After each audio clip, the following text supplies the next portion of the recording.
My name is Derek Wolfe. I'm a Super Bowl champion and a 10-year NFL vet. Now, after a decade of professional football, I'm focusing on my other passions.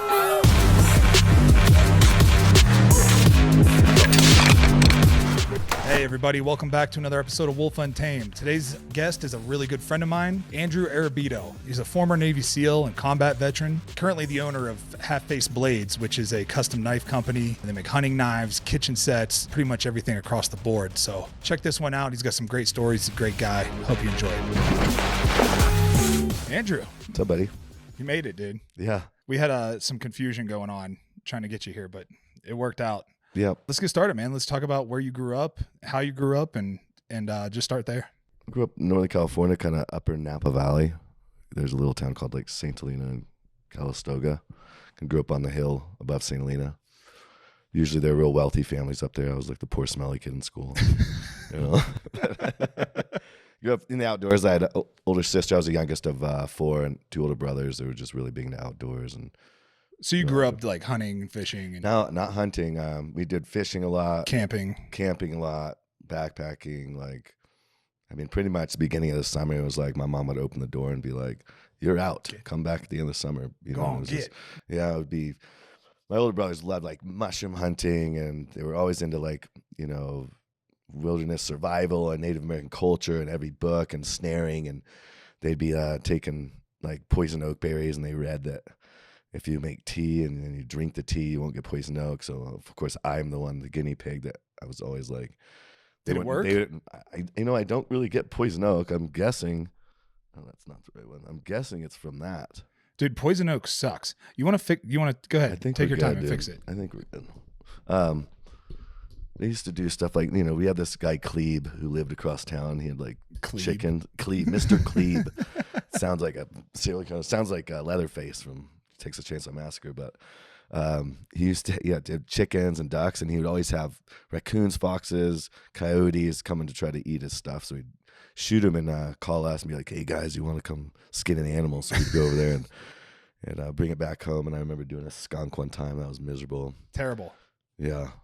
It was really They got bad. a really cool pelt, but it's it was so foul. It's the worst. Yeah. I accidentally ran one over on a 4-wheeler once, and it sprayed me. Yeah. I didn't even know it was there. I just like hit it in the riding along, and grass. It just didn't move.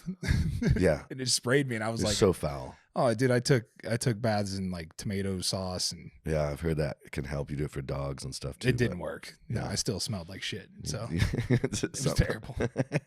Yeah, it was bad. So you guys were like catching them with snares and stuff, or yeah, a little bit here and there, you know. But Klebe gave us the most of them. Yeah, or fresh roadkill.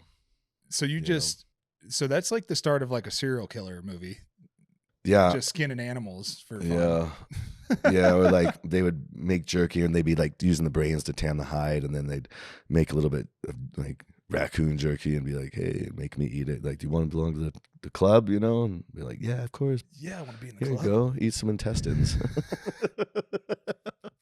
Didn't know better.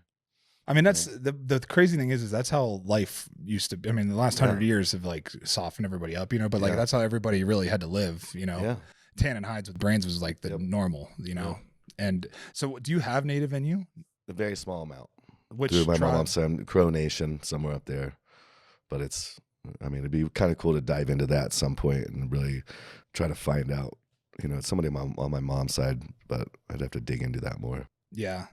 That's the one thing about not having like, I don't know anybody from my father's side of the family at all. I don't know who he is, so I don't know anything about that side. So when I did I did the ancestry.com thing and found out like at least where I come from. Where's that? It's all Scandinavia. Oh, it goes from northern. That's odd. I wouldn't have guessed. Right. That. So like Northern European, and then it like slowly moves down to like Ireland and Germany, Ireland, and then it goes straight to Appalachia. Oh, that's cool. So it's pretty rad. Just outlaws. Yeah. Yeah. Just making whiskey and running whiskey and. Yeah. So maybe you should try. Have you done one of those? I did the 23andMe years ago, but I mean, it just tells you like what percentage, and I don't know how good it is, but it tells you like, oh, I'm Sicilian. There's some German in there, some Scottish, you know, there's some Native American. So it's pretty cool. You know, it's funny because Abby, my wife, always thought that she had Native American in her. And then she did the 23andMe, and turns out it's like Northern African. Yeah. Because like when she gets a scar, keloids. You know what I mean? So I was like, that's either, that's that you have to have some African in you, like have Generally, to. yeah. And then she found out she had some Jews, so now she's like, wow. Oh, I get to celebrate Hanukkah now. And I'm like, no, you don't. Stop. She can celebrate everything now. Yeah, she's got Black History Month and Hanukkah. Yeah, she wants to do Kwanzaa. She wants to do Christmas and Hanukkah. Martin Luther King. Yeah, Martin Luther King Day. Okay. So awesome. You're in like so you've always lived in Cali then. That's like pretty much. I mean, yeah.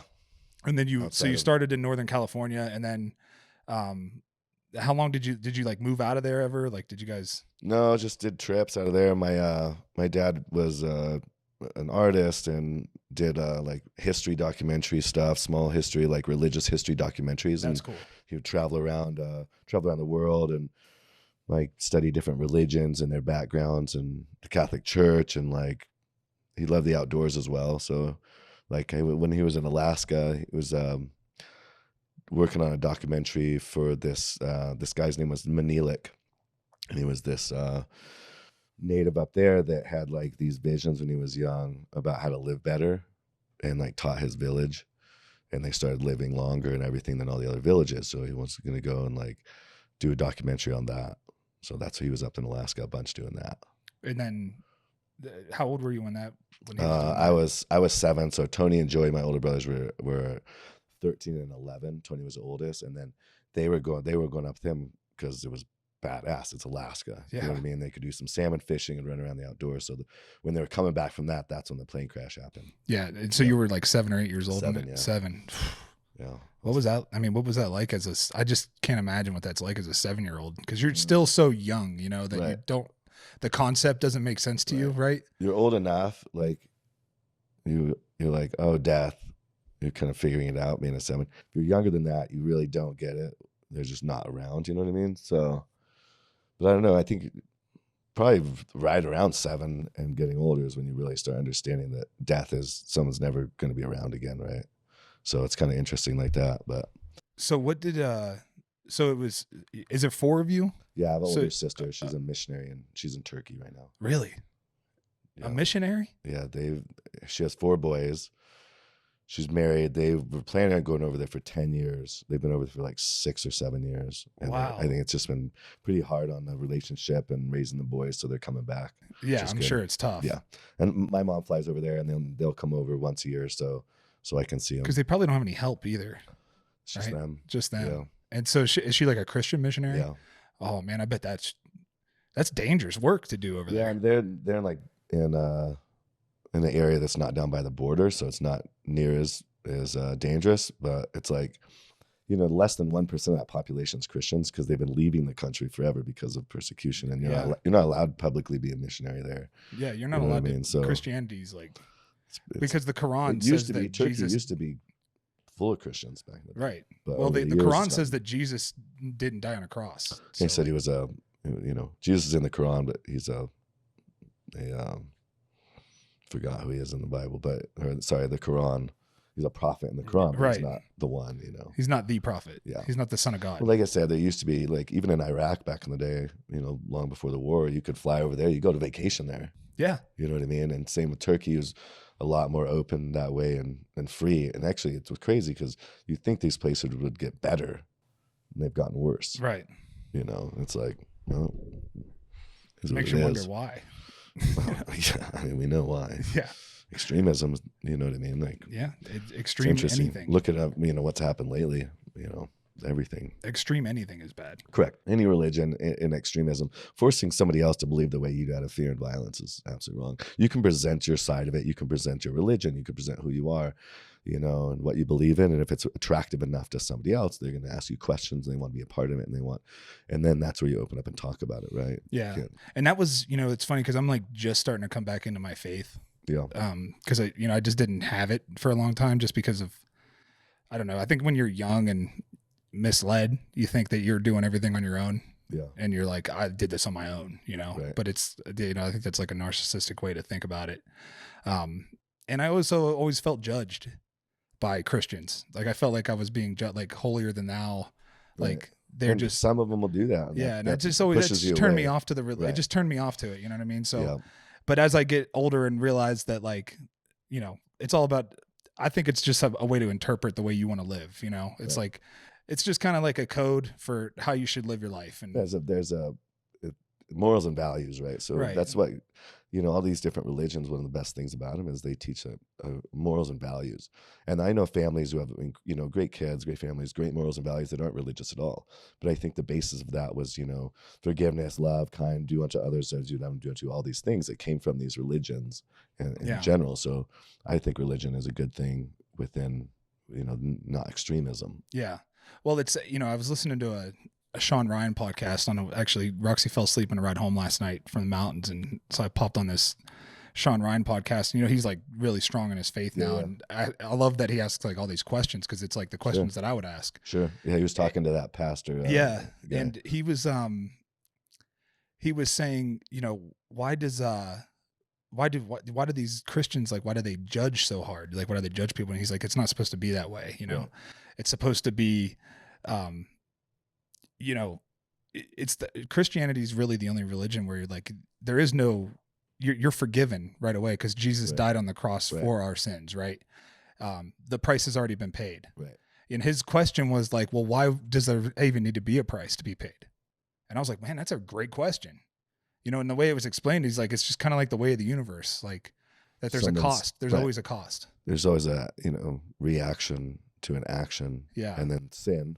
Right, because Adam and Eve, and it was like, okay, the original sin. Who's gonna? I mean, obviously, you can die for your friend, and you can forgive a person, but to have the Almighty, you know, the person, the Creator, right, die for everybody, is set an example of forgiveness. Right? Yeah, and then the pastor's example that he gave was like, well, think about it this way, right? If you scratch my car, right, I can forgive you. Doesn't fix it, but that doesn't fix it, right? I still have, there's got to be there's a cost to this. Like I still have to, whether when I go sell it, I'm going to lose money on it, or you have to pay. Somebody's going to pay, right? Sure. There's a cost to it. So that's kind of like the dumb. I love when things are dummied down, because I don't consider myself like a genius or anything. So I can understand it really well. Yeah, I love it when it's dumbed down. It makes it so much easier to understand. That's why that's the other thing about the Bible that was always difficult for me, because I just was like, oh yeah, I don't understand any of this stuff, you know. So like, especially like old King James is like way tougher to understand. I'm like, what? Yeah. You know, this is crazy. I don't understand any of this. But so was faith something that was like instilled in you at a young age? Yeah, my family were Seventh-day Adventists growing up. What does that mean? They go to church on Saturdays. So in the Ten Commandments, it talks about, you know, obey the seventh day, you know, of the Sabbath, like keep it holy. You know, 6 days shall you labor and do all their work, and the seventh day is the Sabbath. So that's really the you know, they believe in the Old and New Testament, and they go to church on Saturdays, and that's like the holy day for them. That's cool. Yeah. So did that help you through that time, you know, losing your father and brothers? I don't know, when you're 7, you know, and you're forced to go to church on Saturday, and it's like, it's nice. There's like Sabbath school. It's fun, but then again, it's like you don't do your normal things you would during the week. So when you're like riding your bike and jumping on the trampoline and doing all these things during the week, my parents were always like, no, today we're, you know, honoring God, and we're not going to do all our normal daily things. And so when you're kind of young and all you want to do is ride your bike, you're kind of like, oh, I can't wait for this day to be over. It kind of sucks, you know what I mean, in a way. Later on, you realize like, what we would do too is we would go hiking and we would just enjoy the outdoors, which is a lot what we do on Saturdays. So not so bad, but. Well, they say, I mean, I think that like the best, if you really want to like have a relationship with God, I think the best way to do that is in nature. Absolutely. Like we would do church in the woods, it was called. And so once a month, everybody we would do church with, there's a bunch of wilderness, right? Like outside of our little tiny town on top of the hill above St. Helena. And we had a place there that everybody would drive their trucks all the way down through the woods in this badass little clearing, and everybody would do church in the woods and bring food and eat, and everybody would go explore and catch salamanders. And it was awesome. Yeah. That's, it's great. That's like the best reset you can have, right? Yeah, it's amazing. So you're 7, you lose 2 brothers and your father. And so I'm trying to like imagine what that feel. I can't even put myself in that situation. I don't know, man. It's like the plane went. They got pulled off course. They went missing for like 3 days, and then there's people out trying to look for him, but the weather was so bad, and it was near Talkeetna. I don't know if you know where Talkeetna is, like north of Anchorage, a couple hours, you hit Talkeetna, and it was outside of that. And they finally found it. And my uncle is a pilot. The pilot, calls my uncle. There's a bunch of people already at our house because the plane was missing. So it was finally, I think they had been found, and whoever they called, maybe my uncle Tom, and then he took my mom out, told her, and my grandpa was there and everything like that. So then everybody found out, and then my mom told us, and it was like, hey, your dad and brothers aren't coming home. They're just, yeah. So was it, as you got older, did you like ask questions? Did you start asking questions, or was it just like oh, okay. Did you just accept it? Yeah, my mom, I just accepted it. I think my mom doesn't hide anything. She's like, this is what death is. Like, yeah, it's sad. Like, this is how you're going to feel and be affected by it. You know what I mean? So I think for a while we slept in my mom's room for a while. And then I slept on the ground beside my mom's bed and would hold her hand at night sometimes, after that for a while, just because I think, once it kicks in, that it affects you. You're like, oh, I don't want to lose another person. Right. So that whether you understand what fear is or not, then like an internal is like I'm saying, like you want to lose another person you depend on or that you love or that you may never see again. And so that effect over time, you understand what death is, and then you better accept it. Yeah. You know what I mean? Yeah, because it'll eat you. Yeah, like a lot of people want to find answers. A lot of people are like, well, good, good can come from it. And it's like, yeah, good can come from it. It doesn't mean it was good what happened. A lot of people want these answers. And I've come to a place where I'm just like, bad things happen to bad and good people, and good things happen to good and bad people alike. And it's obviously we're going to let it affect us, but it doesn't mean it was a good thing.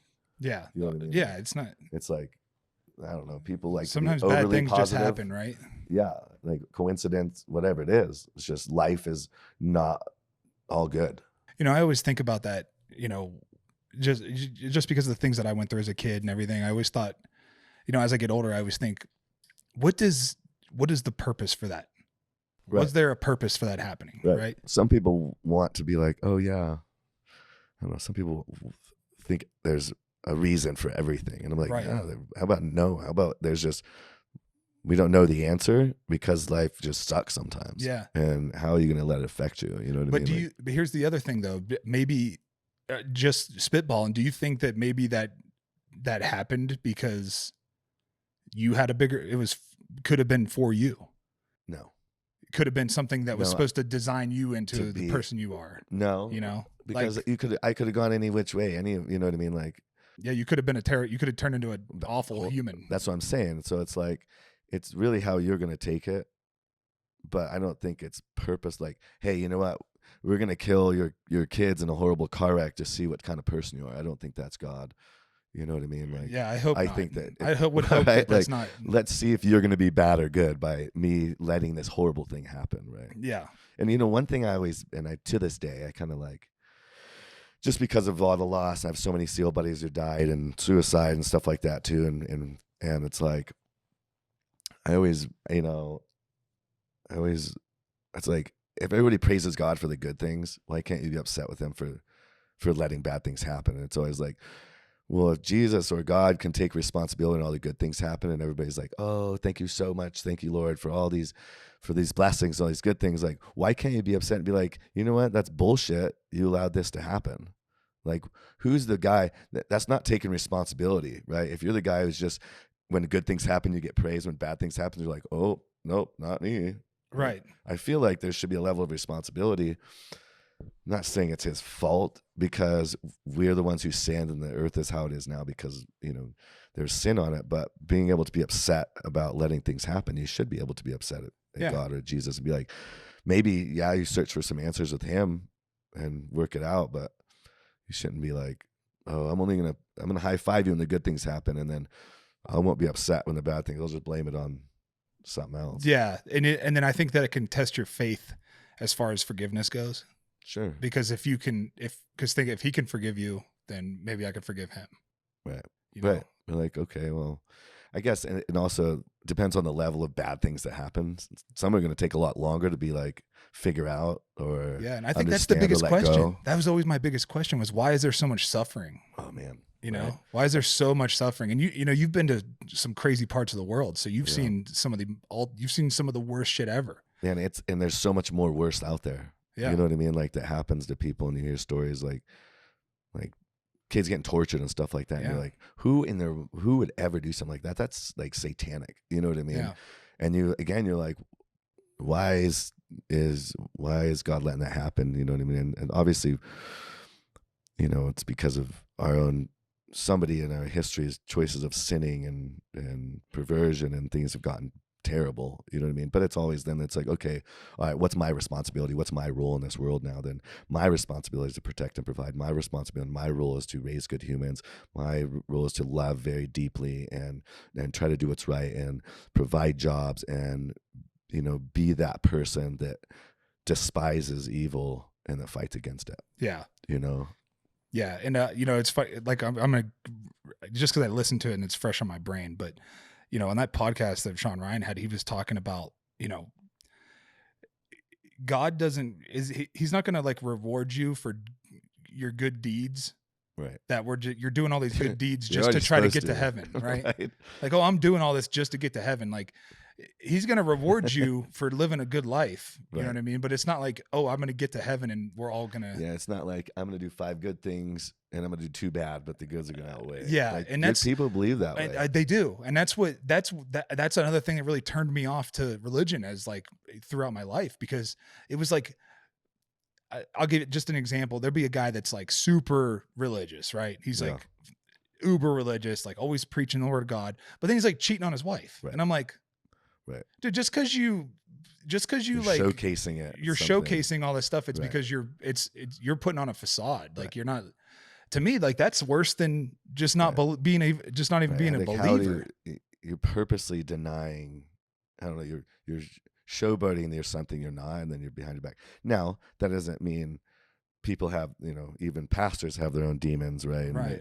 Everyone's fallen short of the glory of God, you know, but there's plenty of that too, where it's like, just because you try to show to others you're X, Y, and Z, you're not really that person. And that's even worse. You're better off being loved by few. Was it hated by, what's the saying, like loved by few, hated by many? I don't know. Yeah. I'm screwing the saying up, but it's like, I'd rather be loved by few. Be myself and loved by few and hated by many. But I'm not like somebody else could then be a fake. You know what I mean? But a used car salesman, like that's terrible. Yeah. I think it's crazy because the world we live in now, that everybody's trying, you know, the social media world we live in, everybody's a fraud. It creates this just facade for people. And one of the problems with it is it creates a facade of just false confidence, right? Mm-hmm.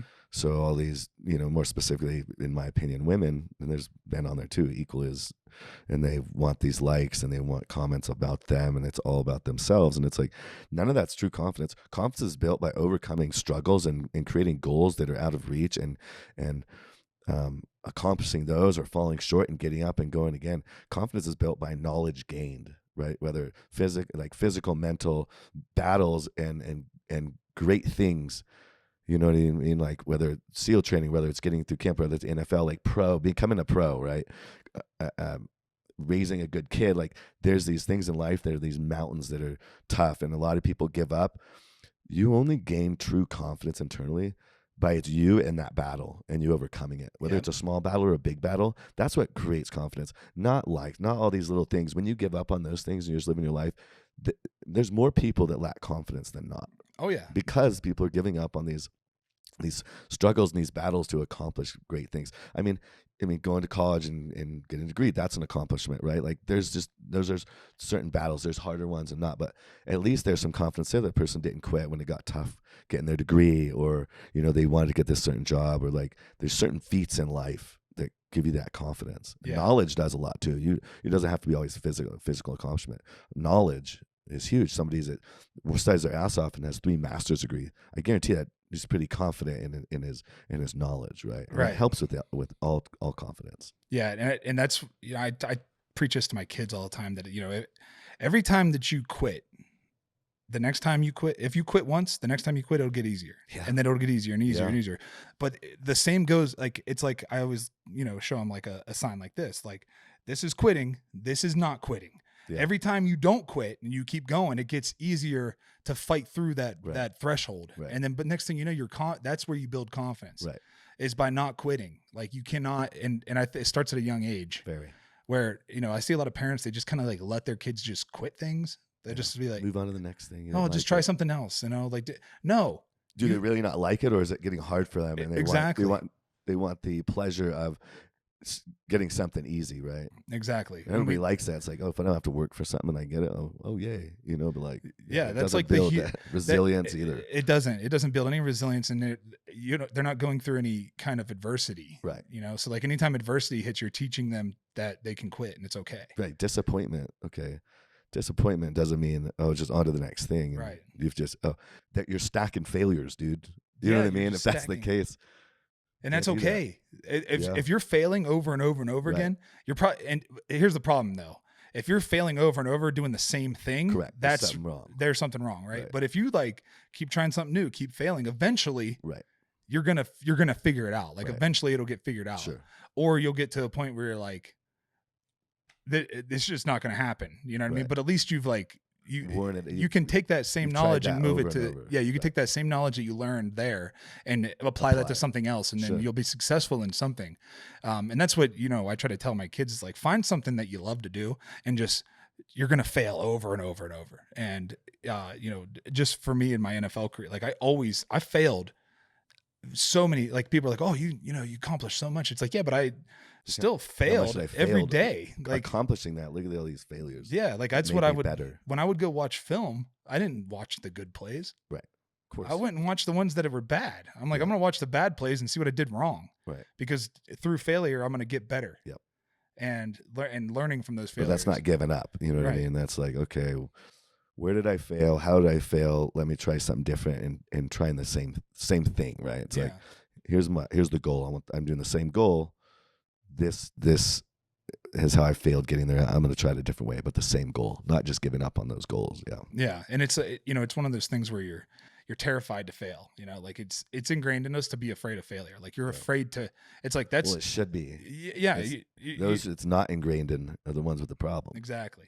Like you should have there should be like some anxiety with that. Like, oh, I could fail here. Right. Like that's where like a little bit of fear. To me, that's where the rush comes, that's where the adrenaline comes and the hyper focus and all that stuff that comes along with like the chance of failure, can like mold you into like, it can mold you into like a unstoppable force if you just fight through that, and just and don't mental and physical failures. And when you do fail, you can't let it like wreck you. You know what I mean? You have to just accept it. Part of that healthy fear, there's healthy fear. There's caution. There's not quitting though.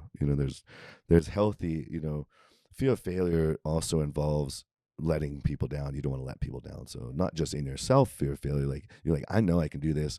This is going to be tough. I don't generally before think I'm going to fail because that doesn't give you the confidence. Even let's say you're mostly confident, but you got to pack a little more confidence in there to get rid of that fear. Yeah. Right. Like hitting a huge jump or something like stuff like that. And then the other part of it is like, I don't want to let people down I care about.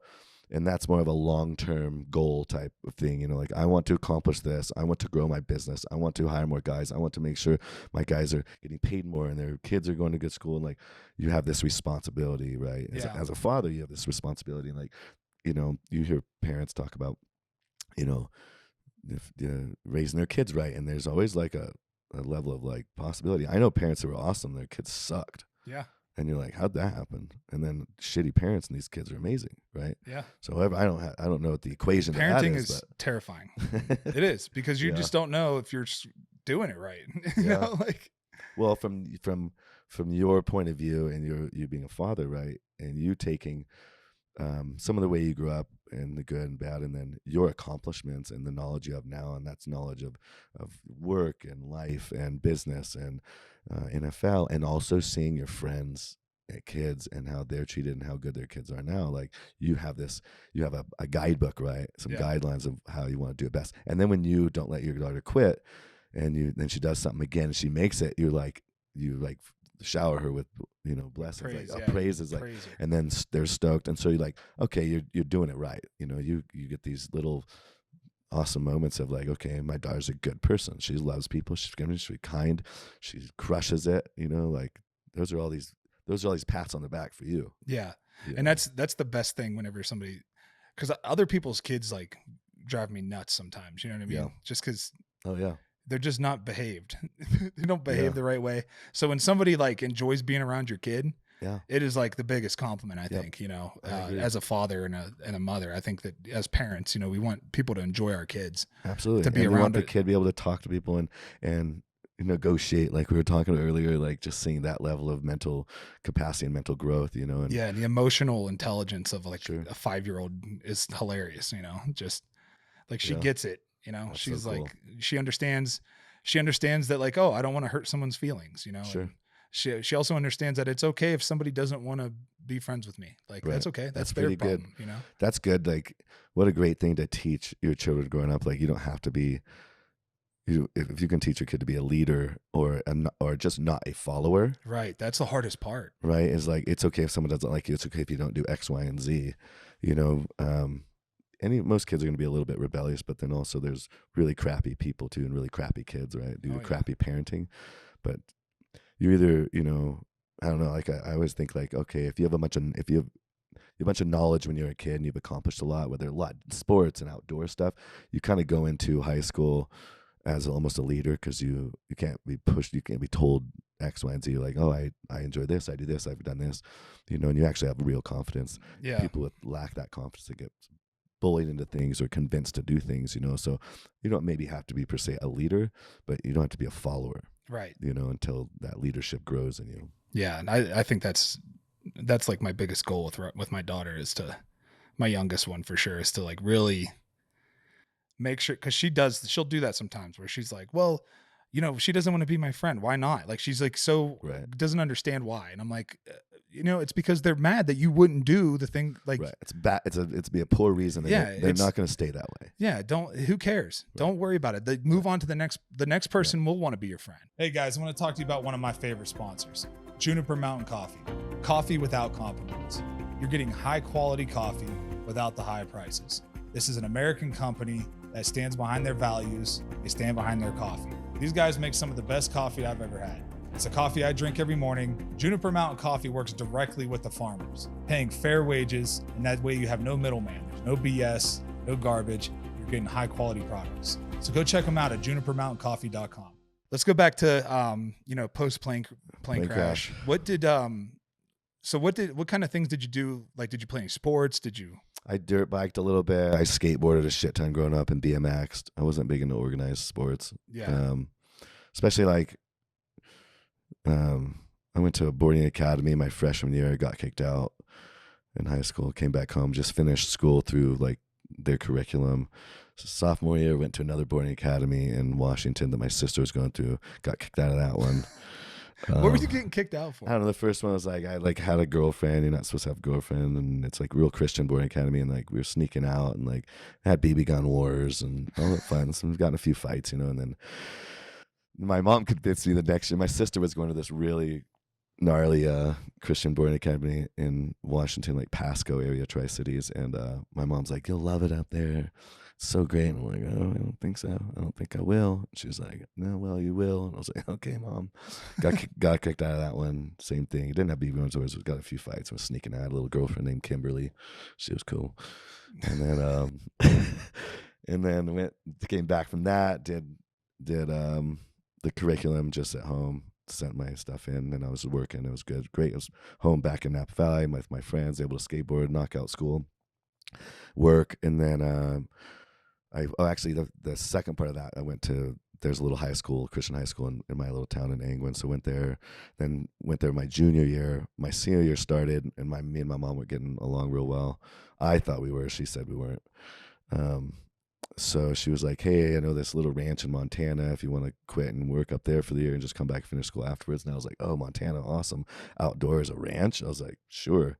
Little did I know it's like east of Billings, flat, frozen ground, just absolutely windy dog shit place, dude. Like cattle and sheep, nothing like you picture Montana to be. Yeah, it's not like the Yellowstone Range. No, and I was like hoping it'd be like the woods and the mountains, like you've seen Montana in your mind, and in the good part, right, the West. And so I went up there, and it was just terrible. I worked on this ranch. It was like I was picking up like if all the sheep, when they start like having babies, if they have them in the morning, they're fine because they're able to eat and warm up during the day. If they have them in the evening or night, they just freeze and die. Yeah. So I picked up like 168 dead baby lambs in one morning, and I had a little 4-wheeler, this little dump bed, trailer.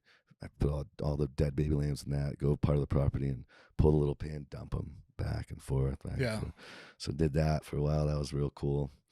And then there was cows on the ranch. They were kind of cool. Some of the cows are being raised to go do like buck and bronco, or not buck, bull riding, and they were pretty cool. And they were young, and I'd be feeding them, and I made friends with them, and burning the sides of fields, and like the place just sucked. I did that like 3 or 4 months, and I was like, I'm done. Like a whole summer. Yeah, it was miserable, and like the ground just stays hard almost the whole time. Yeah, you know what I mean. Like, it was more like spring.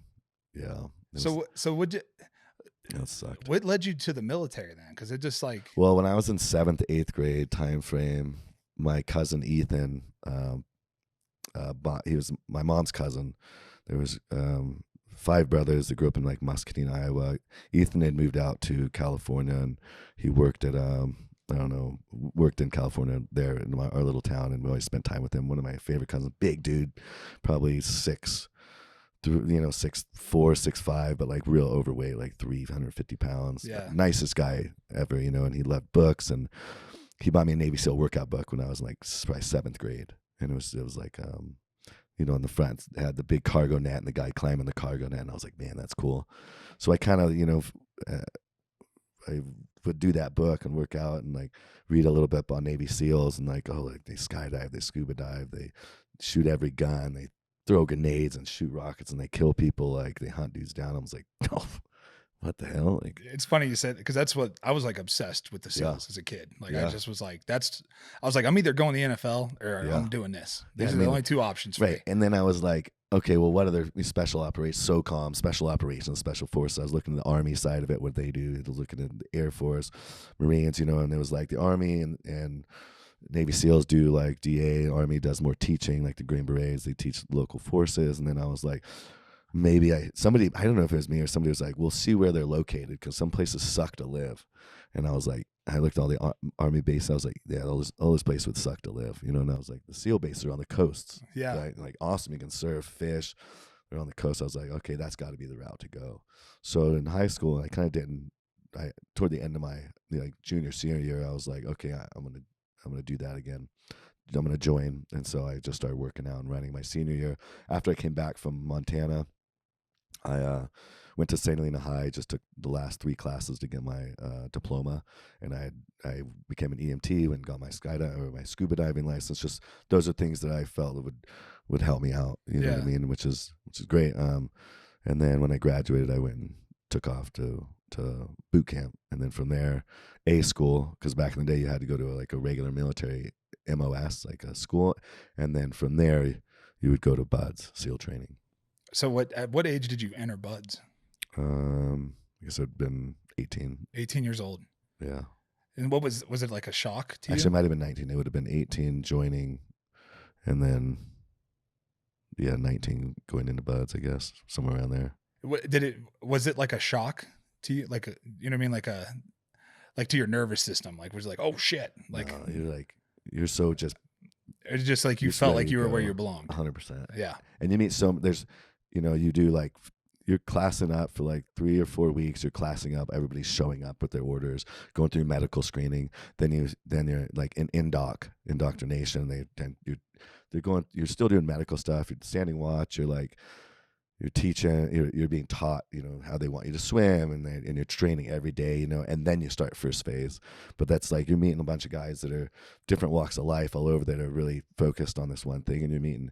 I always thought like, I'm going to be the weakest link. You always think that there's so many badass dudes out there. You're like, so you go in there, and if you have that mindset, it's actually a good mindset. You find out it's like, I'm going to be the weakest link. I better work my ass off, to not be. And then you realize when you're in there, there's just a lot of pussies as well. Yeah. You know what I mean? Yeah. It's like, you're like, what? Like, you're out there running every day on your own. And then, I mean, I had these two roommates, Minky and Southers, or Minky.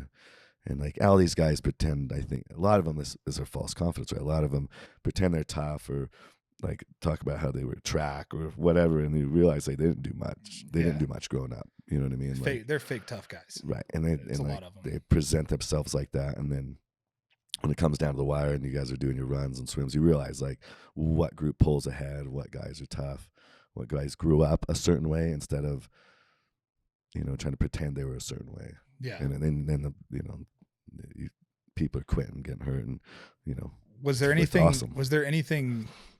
Any as far as the physical side goes, that you thought that you would be better at and you weren't, or the opposite? No, I mean I did well with everything. I passed everything the first time except one room inspection.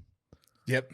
And that's the one I had one room inspection I mean, I had a great room. It's just the guy, the instructor, he's out at Dev Group now, but he was like, the known meanest asshole instructor of SEAL training. You know what I mean?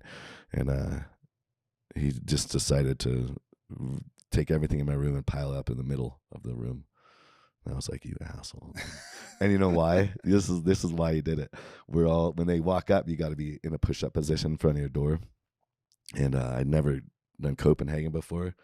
And my roommate, or one of my buddies, would walk by running to his room, and he was like taking a chew out or something like that. And I was like, oh, like, can I have one? He's like, yeah, go ahead. And I put a fucking chew in for my first time.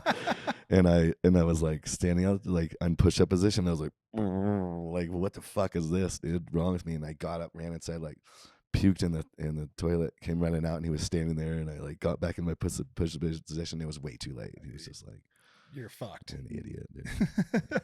We like would get beer and like, magazines and put them in our fridge. So they'd come in and they'd open the fridge and grab a beer, and they try to kiss up to the instructors by doing these little things. It was pretty funny. But I failed that. Anyway, pretty much did well. Everything else, I just hated ocean swims. Those 2 mile ocean swims. You have these duck feet fins that you look at them and your feet cramp. They're so like just stiff and tight. But you swim fast. I swim very good. You're miserable the whole time. Crush your feet. You're miserable the whole time. Dude. And if like, you're standing there and they check your knife to make sure if it's sharp. If it's not sharp, they'll take another knife and smack your blade and bang it up, and then they'll take sand and dump it into your wetsuit. So now you have sand all over your wetsuit for your swim and stuff like that. So you're just even heavier. Oh yeah, they just mess you up. Did you ever like run any sharks out there? I didn't see any. I know there's been a lot more in the last like 10 years. I'm so surprised guys haven't gotten bit because they've been taking great white sharks right off Hotel Dell all the time in that murky water, like 6 foot great whites, and that's where guys swim. There was a little baby shark on the beach dead one time, and we were getting out of the water, and one of the guys kicked it on his way by, and the instructors were like, "Get back here. Don't disrespect the ocean." You know what I mean? And they made him do push-ups and then bang his head on it, and every push-up and tell the shark he was sorry. That was hilarious. I bet that sucked so bad. Just bang his head on it. I'm sorry, shark. I'm sorry for disrespecting you, shark. Like, I bet that stuff is so intense. Oh, so it's so much fun, and it is kind of like at a point you're so just beat and worked. You're just like, it's funny, man. You're so cold. You're kind of laughing. You and your buddy, you're just laughing. You're just like, what more can you do to me, dude? Like, I'm not quitting. I'm going, dude. And you get to once you make that decision that you're not going to quit. Yeah, as long as your body, like, even if you're a bit slow, there's still times, like, even if you're a bit slow, like, there's slow guys and fast guys, like, as long as your body doesn't fail on you, like, you do, And that, by fail, we mean like injury. The injuries. Like a real injury. Because that's the thing. Training camp sucks, right? Yeah. Every year fucking sucks. Like, the best you're going to feel for the next year is the first day you show up to training camp. After that, you're just your body's just beat down. Your body's on recovery mode the entire time. Yeah, it's just never recovered. You're never there. You're always on the recovery. It's like, yeah. Every time you start feeling a little better, you go play another game. Guess what? We played a game, and by Wednesday, I'm in full pads again. Yeah, and we just do that over and over again. You're like, fuck, dude. Like, oh yeah, yeah. And then you do that for a decade. Training your body to go on no matter what. Exactly. We always had a saying: "Are you hurt or are you injured?" Right. Like, if you're just hurt, like, quit being a pussy. Up. Let's go. Yeah. Like, Yeah, But if shin you're splints. like torn, you have if it's not You have a torn or broken broken, bone. you're fine. Right. Exactly how it is. You know what I mean? You know? There's a lot of guys will quit because they're just hurt. Yeah, because they've never felt that Right, before. guys are getting checked. You know what I mean? There's guys, my buddy, his femur broke off the ball of his hip. Oh my God. And a kid doing log PT, Dean, awesome guy. And so they're like, they're like, get up. And he's like trying. He's like, oh, I can't. My leg hurts. You know? And they're like, you fucking pussy. Like, get the fuck up. And he's like, okay. And he's like he's almost up. And he's like, I can't. And he's like, don't say you can't. You know what I mean? Like and they had the guys like, get him over to medical. So he's like first phase, really good. He would have done it. He would have gone through for sure. Go to medical. They're like, I'm laying there. They're like, all right, well, you know, here's some Motrin, here's some Motrin and some crutches, and go back to 618. We'll see in the morning. So he goes back 618. Like sleeps that night. He's fucking miserable. Like the Motrin's not doing much because they don't know his femur is broken off from the ball of his hip, dude. And he goes back in the morning and they're like, okay, put him in traction. They take it extra and they're like, don't move. Like pulled him in traction, sent him to get surgery. He gets totally out of the military. Right. He like broke his femur off the ball. Yeah. You know, and they were like I can't believe he was even like stupid. Oh, it's crazy. You think he'd be throwing up from that Dude, kind of pain. Nuts. I broke a kid's femur in 5th grade accidentally on the football field. And when I hit, it sounded like a shotgun went off next to my ear. Bah.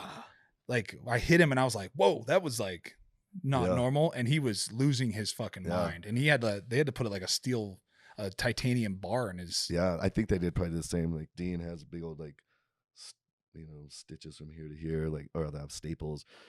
He got fully out, but other guys, shin splints can get that bad where you can't walk. You know what I mean? And they'll pull guys. If you're a really solid guy in buds in SEAL training and you have an injury, they'll roll you. So you get better. They keep you around. You start working out and you hop in with the class. When you're better, you hop in with whatever class is coming through then. Yeah. If you're solid. If you're not, then they're like, okay, we'll get rid of you. Yeah. You know, it's like, it's, they want the best of the absolute best, right? So if you're like a turd, they're going to, turds get flushed.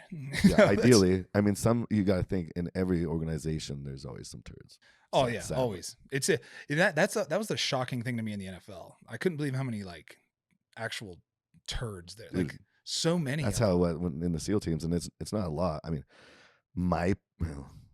I think there's the true core. I always say like frogmen are like the true core within the SEAL teams, like the true frogmen. They're for the right reasons.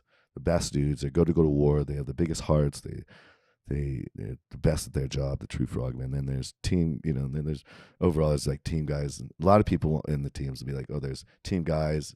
There's guys in the teams, and then there's team guys, right? Yeah. That's kind of a saying. And it's like those are guys that are in the SEAL teams, kind of to better themselves. Dudes, right? Well, yeah. So there's guys in the SEAL teams that are there for the right reasons, right? They want to be bad, professional operators. They want to kill bad dudes.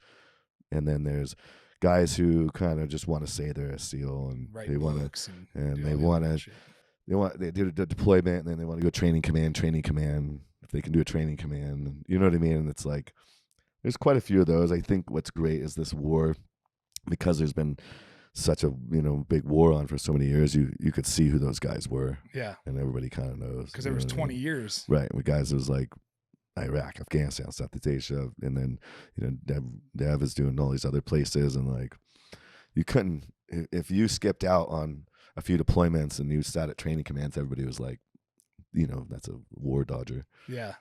So you got a reputation, right? Yeah. So what year did you finish buds? What year was that? 2000, probably 3. Okay, so like shit is heating up. Yeah, 2000. I started buds in 2003, so maybe 2000. I joined 2002, so then it was probably buds 2003. And did 9/11 have anything to do with you really wanting to join? I was already going to join. And so that just happened. It was like, oh man! And what's funny is my buddy Derek Benson. He died in Extortion 17. He had joined. We grew up together since we were little kids, and he wanted to join too. And we kind of lost track for a while because I was in Montana, and he was a year ahead of me. And he had joined 1 year before me too, so he was already at the SEAL team when 9/11 happened too, and he was stoked. And then he went out to Dev Group and then died in Extortion 17. But like I was already going to join, and I remember I was already signed paperwork going to join. I was like working, and I saw that go down, and I was just like, I wasn't stoked that happened, but I was like, oh man, like we're gonna get some. We're going to war. Yeah, and that was like just such a motivation. Yeah. You know what I mean? To be able to, like, if you're gonna go do all that hard work, like that's your vacation. That's what guys call their vacation. Like you know, for 6 months after deployment, right? You're going to these schools to better your career development, sniper schools, breacher schools, all these cool schools, right? And boring schools, but there's comm schools, JTAC guys are going to Loadmaster, off-road driving schools, motorcycle driving schools, like not all these schools, right? And then you do that for 6 months, personal career development. And then for the next 12 months, your platoon is together and you're doing skydiving, CQC, close quarters combat, land warfare, mobility, SAUC. You're doing like all these. What's SAUC? It's so there's a little town. It's like, I forgot what the abbreviation. It's like doing kind of like mobility and CQC, everything in like mount towns, like mobile operation in urban terrain, but everything involved. And then we have a SAUC town on San Clemente Island that guys go out and train and do stuff in. But you're just getting ready. Your platoon, you're doing oil platform takeovers, VBSS, ship takeovers, OTB, you're doing climbing, you're doing all this cool stuff. And then you're with your platoon though, and then you deploy together for your 6 months, 4 to 6 months, which is rad. And then you come back and so when did you do, where was your first deployment? Iraq. Yeah, that was fun. And that was in 2004? 2005. It was supposed to be 2004, but our platoon got disbanded. What does that mean? What does that even mean? It means the guys in our platoon were just too wild and they disbanded our platoon.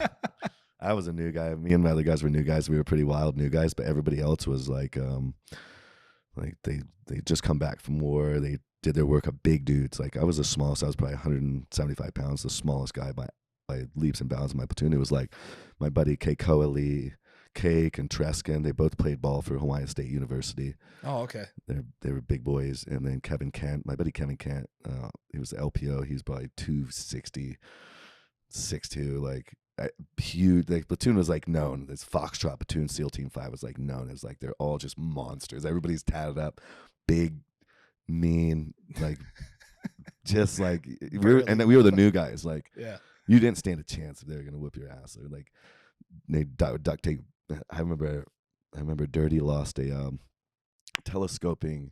carbon fiber telescoping pole that we used to hook our caving ladder onto oil platforms, and he lost it out when we were training.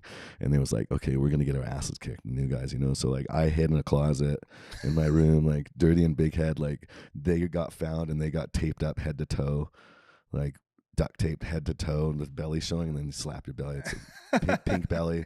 Or do a happy hat. It's where you'd get duct taped this way and this way until you have a handle, and you drag you around by the handle on your head. And anyway, that platoon was just wild and just got in trouble a bunch. So they disbanded us. So we ended up forming a new platoon and deploying with Team 7 but I was at SEAL Team 5. So what was that first deployment like? It was pretty great, man. The first part kind of sucked because we had the job of protecting the main like 6 or 7 highest ranking guys in Iraq, the president, vice president. So I was the lead driver. Went to a bunch of badass driving schools. So I was the lead driver.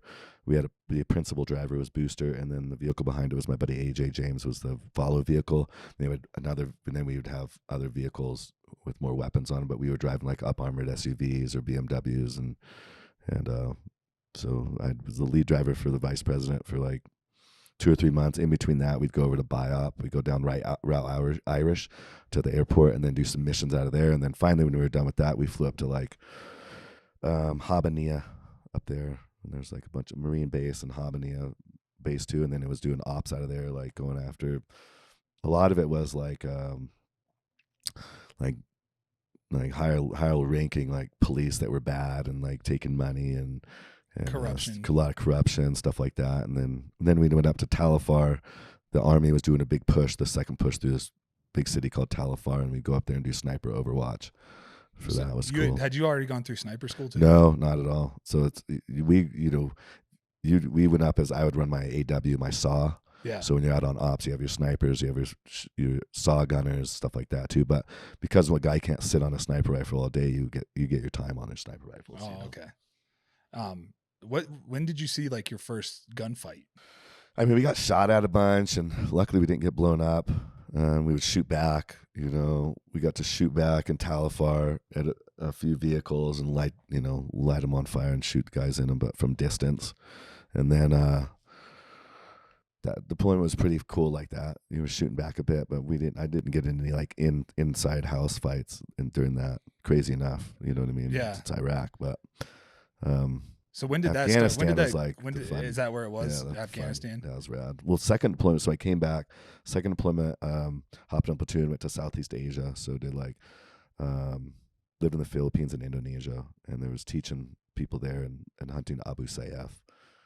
So they're like a branch of Al Qaeda, and kind of ISIS more now, but they do training. And I don't think a lot of people know that was going on. I know, and there's you look it up, and there's like you go down like Holo and Tawi in the Philippines, and they were getting in firefights down there with bad dudes and stuff. Well, they said the Philippines was dangerous as hell. Yeah, you go down south, there's all these extremism down there. Same with Indonesia. It's crazy. How did that even sneak in there? I don't know. It's been there for a while. That's crazy to me. Because I would never imagine that'd be a place, right? Of all places, I know, for the Philippines. Yeah, so how long were you in the Philippines? What religions get into these places and how and why? I was in the Philippines probably a couple months, and then Indonesia for 2 to 3 months too. A couple months. So would you go for like 2-3 months and come home and then go back? No, we would go. We went through Guam, so we forward deployed to Guam, and then from there, guys were going to Holo, Tawi, Philippines, teaching, and then from there was like maybe 8 or 9 of us that went up to Indonesia to finish the 6 months out. Can you? I don't know. It's like a gut feeling tells me that like being in Indonesia was a little more stressful because you don't have the support. You're in the middle of nowhere, right? You don't have the same support that you do in the Middle East. If you're in the fire, if you're in Afghanistan, okay, the base knows you're out there. You can call back and you can get fast movers, you can get Apaches, you can get support. Obviously, there's way more bad dudes there, and you're specifically targeting, in Indonesia and stuff. You're trying to find these places where these guys are training. You're trying to find if they're transporting weapons and taking over little boats and stuff like that. So it's rare you'd be getting in firefights like that. They did more down in Holo and Tawi with some of those guys training camp areas. So what kind of missions are you doing down there? You're trying to find these little training camps where these ISIS and Abu Sayyaf training camps are, and they're anti-military, anti-government, these little groups, and they'll be transporting weapons, and you're trying to find the boats to take them over and take the weapons and everything. So you're getting the intel, and then they're sending you in, or were you gathering intel We're first, trying to do both, and then put a plan together to go? Right. So can you just walk me through there'd be like certain areas where they know that there's been in the past, Abu Sayyaf activity. And then there's fishing boats, and so it'd be like, and you're training local military guys in taking over the boats. You're training them with weapons, shooting, just making them proficient, and then you're going with them too. So they're constantly looking for these guys, and you come in and train them to be better and go on ops. So what does that look like when you go in there and take it over? Let's say there's an area in which they believe there's an activity, and there has been in the past. And so they'll go in, and you're rolling up with these little military boats and stopping a boat and guns on them and coming on and searching their boat. And if you find shit, you're taking that guy and taking the What kind of shit would you find? Weapons. Just weapons mostly? Yeah. Like guns or like explosives too? Both. Yeah. What kind of explosives would they? Like RPG stuff. Jesus, man. Old shitty grenades. Old shitty Russian stuff, probably? Most of it's Chinese. Because Chinese makes AKs as well. Oh yeah, that's right. Chinese. If you find Russian AKs, it's like a cool thing. A lot of them are Chinese. Even the ones in Afghanistan, most of the ones we found were Chinese-made AKs. That's crazy to think about. So they're being armed by somebody government of China. Well, most likely. I just think there's so many weapons in every country anyway. I don't think that China was specifically like going down and giving them weapons, but right. There's a gun mover that's moving them from China. Yeah, somebody's selling them to whether it's gangs, some Nicolas Cage guy. Yeah, the Lord of War. He's over there fucking. Yeah, and it's not like then that deployment. It's been pretty cool to be able to see all 3 of those theaters, Southeast Asia, all combat zones. Yeah, and have a deployment in each one. But came back from that, had gotten in trouble for fighting a bunch, and then. What do you mean getting in trouble for fighting? Like fighting who? Like fighting like locals at a bar, or like both, or like friends team members and both my team members and just getting too rowdy. Yeah, yeah, getting too rowdy. I can relate. Then came home from that and ended up getting in some more fights at home with just some shitty people like back home, like bar fights and stuff like that, and got in too much trouble. So they were like, "Chill out." I was like, "Okay." And it's always hard to do. Chill out. And it's a nice way of saying they like smack your hand and be like, "Listen, if you get in any more trouble, we're gonna boot you." You know what I mean? Pretty much. And I was like, "Okay." So then I went over to SEAL Team 1, and I was gonna hop in a platoon with a real close buddy of mine, who's senior chief, and go. But they were going back to Southeast Asia, and then the master chief at the time, he was like, "No, we're not sending you back to Southeast Asia. Like, you're gonna get in trouble. We're gonna send you to Afghanistan. Go hop in with Dan Luna." Dan Luna's badass dude. He was the LPO, becoming a chief of the platoon. So hopped in with him. That was when me and Brad Kavner and Ryan Bates and Doodoo, my buddy, and like we had a badass platoon, and we went to Afghanistan. It was like Afghanistan was badass, dude. It was like the reason guys join the SEAL teams is like that deployment. Like, what about it is? I mean, it was just constantly. If we want to go out and get in a firefight, we'd go pick a fight. Oh, so go into a Taliban, you go into a Taliban controlled area and put a flag up. Be like, "Hey, what's up?" You know what I mean? Like from that to like going after like higher value targets, working with DEA fast team guys, hitting big, huge drug related targets. Just badass. Like you're out in the middle of mountains. Like our base got attacked 7 times. Our little base in the first like 3 months we were there. You're in firefights often. You're shooting rockets. Like it was so much fun. So you're doing all the shit that you trained for. Bunch of sniper stuff. Yeah. It's so fun. It's like shooting mortars, like all the funnest shit you can imagine. All right, guys, I want to talk to you about a product that I've been using for a long time, over a decade. When I was playing football, one of my main staples in my diet was bison.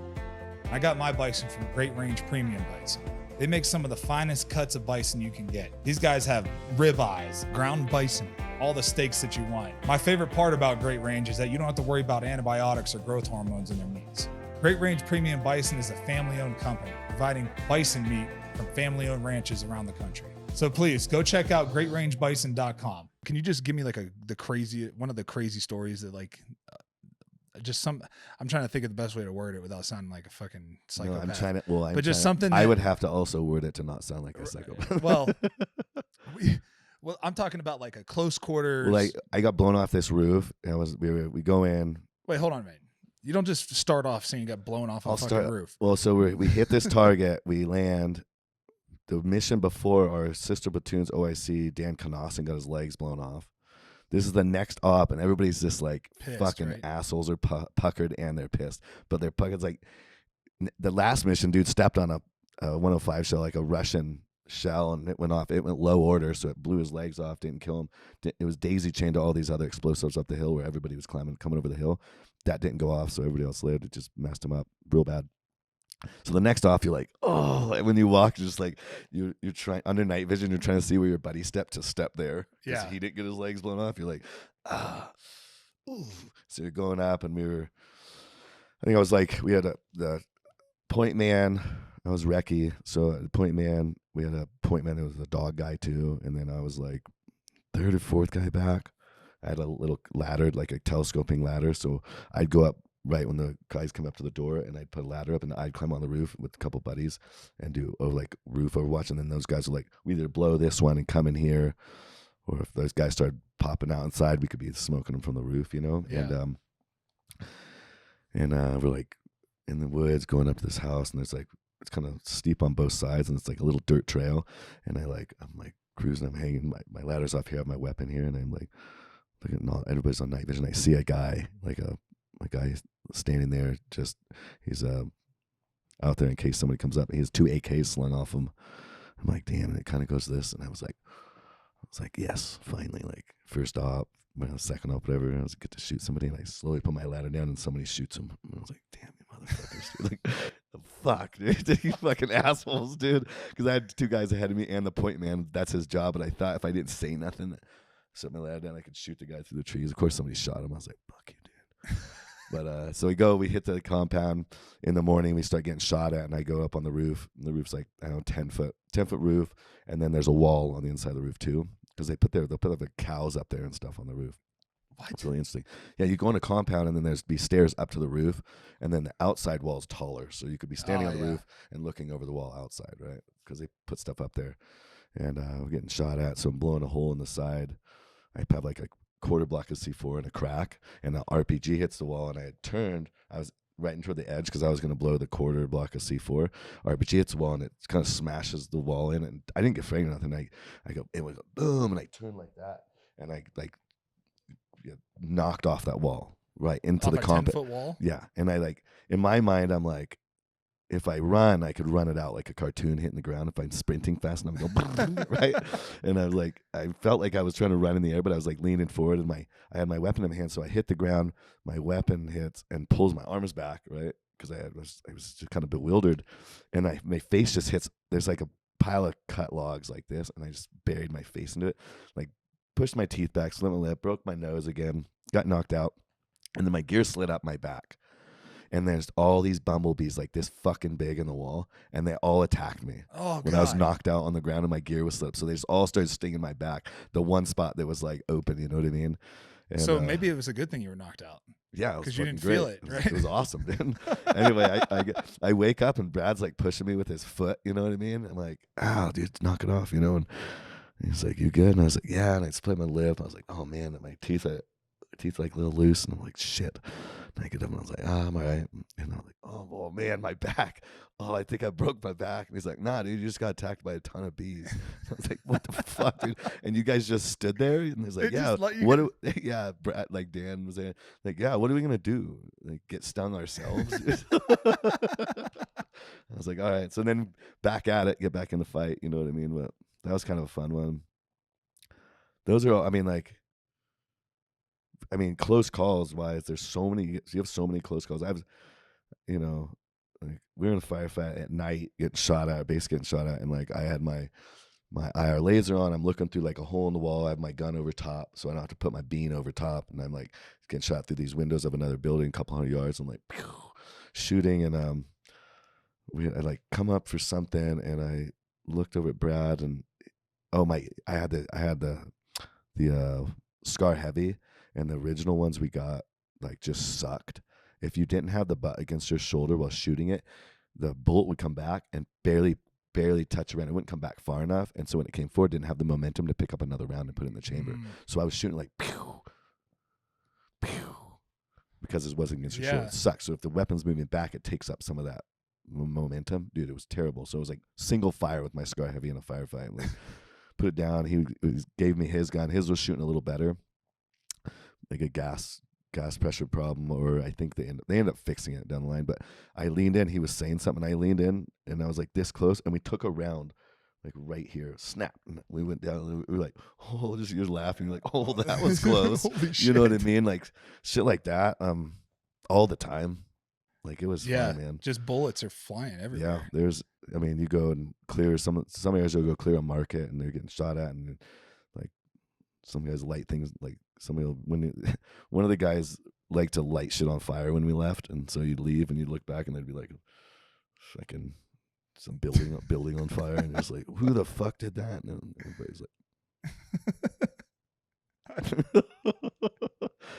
I don't know. People had their things, dude. Yeah, Well, it sounds crazy to the average person listening to these stories, but that's like your reality over there, right? Like, this is what you're trained to do. You're just like living life, man. You go out we'd go out and do sniper Overwatch, and it'd be like competition, like and we'd be able to listen. We had a guy with a little backpack. We could listen to their ICOM chatter, and sometimes it'd be like, hey, we're going to attack them with RPGs at 2:30 in the afternoon, small arms fire from the west side. And sometimes it would happen at 2:30. We're listening to them. You know what I mean? Yeah. And then other times they'd say it and it wouldn't happen. I remember getting pinned down. Me and my buddy got pinned down on a roof, and like we had stacked sandbags, but we got pinned down from like lower in the valley. So we were taking rounds, and they'd hit the wall above my feet, and I couldn't totally get my feet in behind the bags. So they're kind of showing.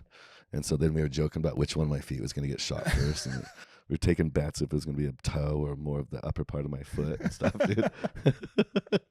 It's just you and one other guy. Yeah, yeah. And then we were able to get off, and my other buddy got up there, Squints. I think it was Squints, and then one of the Afghanis we brought with us, and they got pinned down. And then I saw two guys on the hill running and shooting down, and I had my mortar. I had like a 60 millimeter mortar, and I had a little plate on the bottom. And that thing's like, that was my homie, dude. My mortar. I got so good at like Kentucky windage. I put my mortar in, boom, and I would shoot Willie Pete and then a HE round, so a white phosphorus and an HE, and I smoked both those guys. And the guys like, one guy came over calm, like, I'm burning. Oh my God! Like, yes, dude. And then my guys were able to get off the roof. Yeah, because that saved them. Yeah. That's like, I mean, there's so much cool shit like that. Like Sniper Overwatch is great. We do it for schools. The Hazaris were like Genghis Khan descendants. They have like more slanted eyes, you know, and they're awesome. They don't like the Taliban. We let them have their own, keep their guns, and we like help them start schools, and we do Overwatch for their schools and like stuff like that. And if you make friends with the locals, so there's like 7 little villages, and we would like, my mom sent over supplies, school supplies and clothing, and I would like, we'd do a giveaway, and then I helped start a little like kindergarten through 8th grade school. Only the boys came, you know, but you make friends with the local villages. So when the Taliban come in, they're like, hey, we saw there's some guys here that we don't know who they were. They spent a bunch of time down in the creek beds there. We think there's an IED there. So then you'd send a EOD out and they'd find an IED. So we never got blown up because we're making friends with the locals. Right.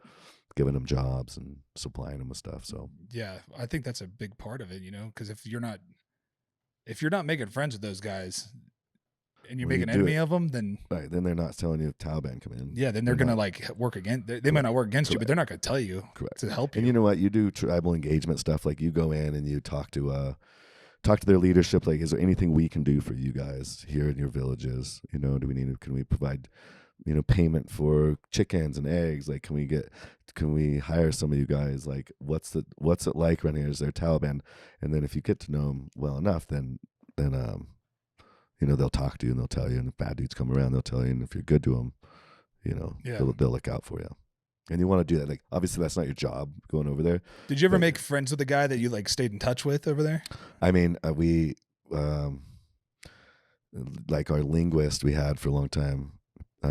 He was up in Afghanistan in Anaconda with us, and after we left, went out east. Like, we lost track of him. I figured he got killed this whole time, and it was like a month ago I got a message on Instagram, and he was able to get over here. They killed his 2 brothers and their families, and he in 2021, the U.S. brought him over here. He lives out at Northeast, like Connecticut right now. Oh, nice. But like 3 weeks ago, I got hit up, and it was like I didn't recognize the name. Not nice that his brothers got killed. But, yeah. He's here now. At least he got away. Yeah, his family got smoked, and then I got this message.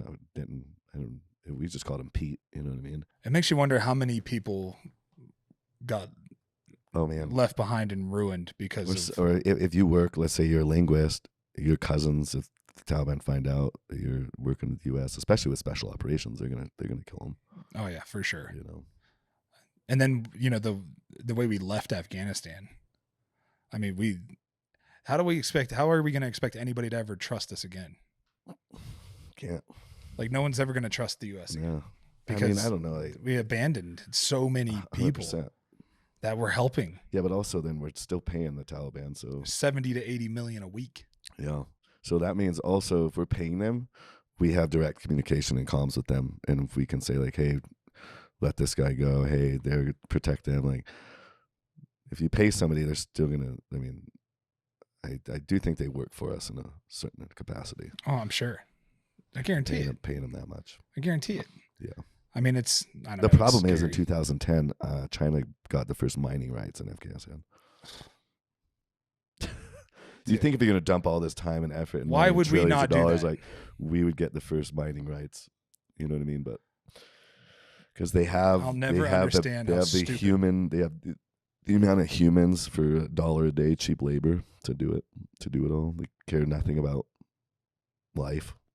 Really? They have the mass amount of people that can work for $1 a day. They can send them anywhere around the world and get shit done. Yeah, China. Yeah, yeah, they can get shit done for they're nothing. They're gonna get a contract to go mine. What we providing the bodies? No, you know what I mean. Like, you're gonna China's like, okay, they're just sending a ship full of people. Here's 100,000 people. It's fucking done. Crazy to me. Yeah. I mean, that's why people manufactured a lot of their shit over there, because it's cheap labor. I know. It's so cheap. I know. It's such a battle, right? Like American made. Of course, I'm going to do that with knives. You know what I mean? Stuff like that. Like I'm not going to outsource overseas. It's a hard thing. I just don't. I think the line I kind of draw is I always try to support American, but I understand like there is business that wouldn't thrive, you know, or it'd be very tough to thrive or make a decent profit if you did American made. But I think in American made military gear, or Chinese made military gear that we use in our military is pretty. In my mind, I'm like that's the stupid shit. Like maybe don't have. Well, because it's taxpayer money right. that's paying for that. So for I'd rather enemy. Yeah, and we're giving it to the enemy. Well, they're giving them money, correct, to give us shit to fight the people that to wear it's crazy. Clothing or gear. It's the military industrial. I'm going to run around wearing military gear as an ex-Navy SEAL. I really don't want my gear to be made by my enemy I have to fight one day. Right. To me, I'm just like, okay. It sounds simple, right? But normal clothing and when you could stuff. have an American company. Yeah, and manufacturing it right here. You know, I don't know where Cry Precision. I would assume Cry Precision is made here. I believe, but I mean, you think you could just? Why would you not want that money going into American back workers? to American workers, and a lot of those are veteran owned too. Yeah, a lot of them are. Yeah, that's an interesting one. We'll see. There's a ton of tactical companies that are trying to be American made, run by veterans that would love to have a government contract. Correct. And that taxpayers would love for their money to be funding that company. Coming back to America. Yeah. I know, it's wild, man. We live in I think, you know, I would say we're blessed. I don't know if we're blessed to live in this era.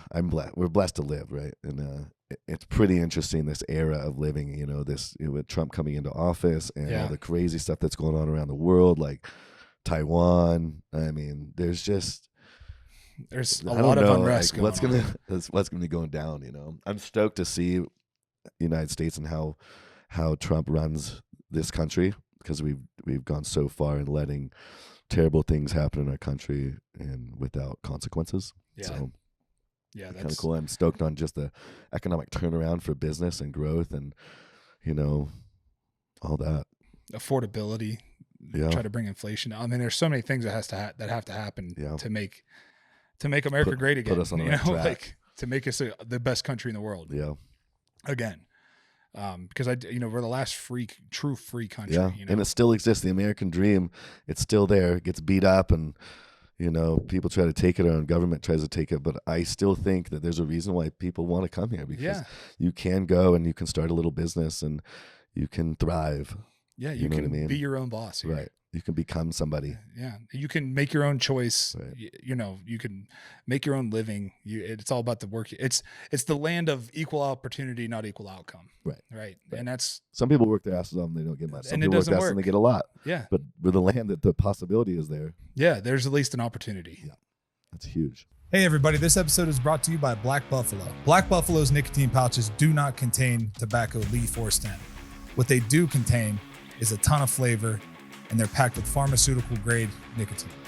The magic of Black Buffalo is they discovered a way to make cured edible green leaves behave like the texture of tobacco. And they add food grade ingredients for industry classic flavors. You're in good company if you roam with the Black Buffalo herd. The business was built by dippers with decades of smokeless tobacco use. They manufacture their tobacco alternatives with respect for those products that came before them. Bold flavors, full pouches, metal lids, and a brand that stands for something, America. Their products are also proudly endorsed by brand ambassadors such as MMA Hall of Famer, Cowboy Cerrone, NASCAR champion, Brian Blaney, rising country star, Larry Fleet, and Rob O'Neill, former U.S. Navy SEAL Team 6. So if you're 21 and older and you consume nicotine or tobacco and you want to join the Black Buffalo herd, head over to blackbuffalo.com to learn more. You can order nicotine pouches online, and they ship directly to most states. Or you can check out their store locator to purchase pouches at thousands of retail locations around the country. Black Buffalo, an American brand, pouches worth respect. How long did you serve? A little over 10 years. Okay. So I came in 2002 and got out the end of Came out in 2002. Got out in 2012. Okay. So what did you do right away? Like, what was that transition? I just try to always relate it to my transition out of the NFL. And I was really busy. My buddy wanted to start, a guy I know in the SEAL teams wanted to start a brewery and distillery. And so when I got injured, I got all my fingers broken pretty bad running a ship takedown. The main ship hatch caught the wind of our Blackhawk and slammed me in it. And I got my leg out. It caught all my fingers in the hinge side. It broke all my fingers. So I was like that was like 7 months before my EOS. So I was probably going to re-enlist. And then they got that injury, and I was like, man, 10 years. I had good deployments. I was like, you're alive. 30 years old. I was like, and there's a big lull. This is kind of after we smashed everybody overseas. This is like 2000. This was 2012. So not a lot was going on then. This is right before ISIS kind of kicked off. So it was like, all right, well, not much is going on. I'd go back and do an LPO slot or make chief. And then I was like, kind of screw it. You know, I have my injury. I'll just get out and maybe I go back to school, start another career. I'm young enough. And so during that time frame, I went to put myself through distilling school, which was kind of cool while I was healing, rehabbing. And so I got out. We put a bunch of money together, like started this brewery and distillery, and the guy just started stealing. This other team guy just started stealing. Every time we'd have a good weekend, he would write himself paychecks, and I'd be loaning money to the business. And he ended up getting a lawsuit for 5 years, and he ended up running away, giving his ownership to a 2% owner and filing bankruptcy. And then I was just trying to get my money out of it. Never got my money. All my injury money, I had like insurance through Prudential. So when I got injuries, I got paid out for injuries. So I had like $250,000 that I got from different checks from Prudential. It's called TSGLI, Traumatic Service Group Life Insurance. And I used all of that to put in to help the brewery, and they stole all of it and ran off with the business. You never saw any of it? No. So I was like, all right, that sucked. And then when that was happening, I started working, doing some Hollywood stuff, just doing military advising, running around doing stunt stuff with Michael Bay for like Transformers. So that was kind of fun. So what do you mean? What does that look like? What do you mean? So there's an old team guy, Harry Humphreys, that did all a lot of military advising for not Jim Cameron, for Michael Bay back in the day, like The Rock and stuff like that. Yeah. And so he used team guys. He would bring team guys up to run around and shoot guns in the Transformer movies. So like the first one, second one. So I worked on the third one. He brought me and Kevin Kent up, and then I met Michael Bay, awesome guy.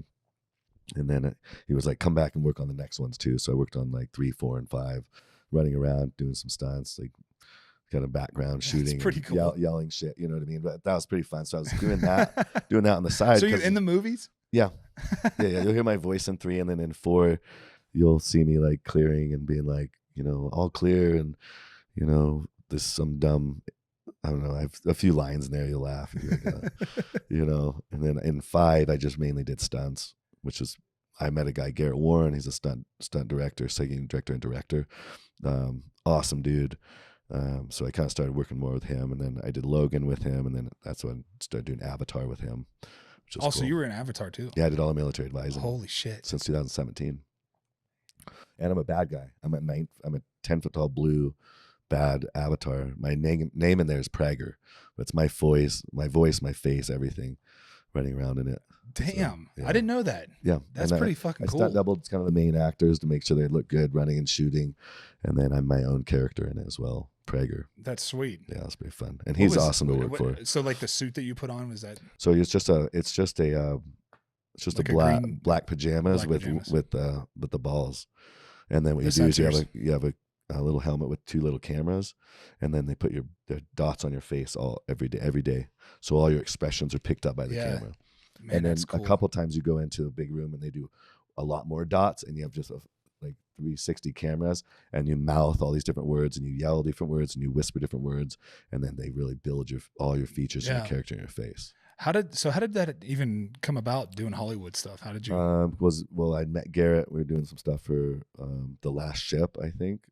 This was a TV show, and then really awesome guy. I got to know one of my best friends, and he knew Jim because he did the first Avatar, and he was like, "Hey, Jim wants to do some fun, like, you know, simunition and shooting." So the LA SWAT let us use the facility and gave us simunition. So me and my SEAL buddies took Jim Cameron there, and we did some fun, like, you know, shooting simunition at each other and ran around this little town. It was pretty fun, and that's how I met Jim the first time. So then when they started Avatar 2, Garrett was like, "Hey, you want to come up and do some military advice, maybe do some stunts. So I went up there pre-viz before they started filming, and I was just standing there with everybody else. And Jim came in, and I'd always sent Jim a message here and there, like, hope you're good. We exchanged phone numbers, and he was like, hope you're good, awesome guy. And so he saw me, he's like, oh man, what's up, Andy? Like, how's life? I said, I'm glad you're here. Do you want to do the military advisor? And I was like, yeah. Don't say no to that. You know what I mean? So then I did that, and then he's like, well, if you're going to be here, you might as well play a role, be a bad guy in the movie. I was like, okay, sure. Perfect. Yeah. Does it pay well? Yeah.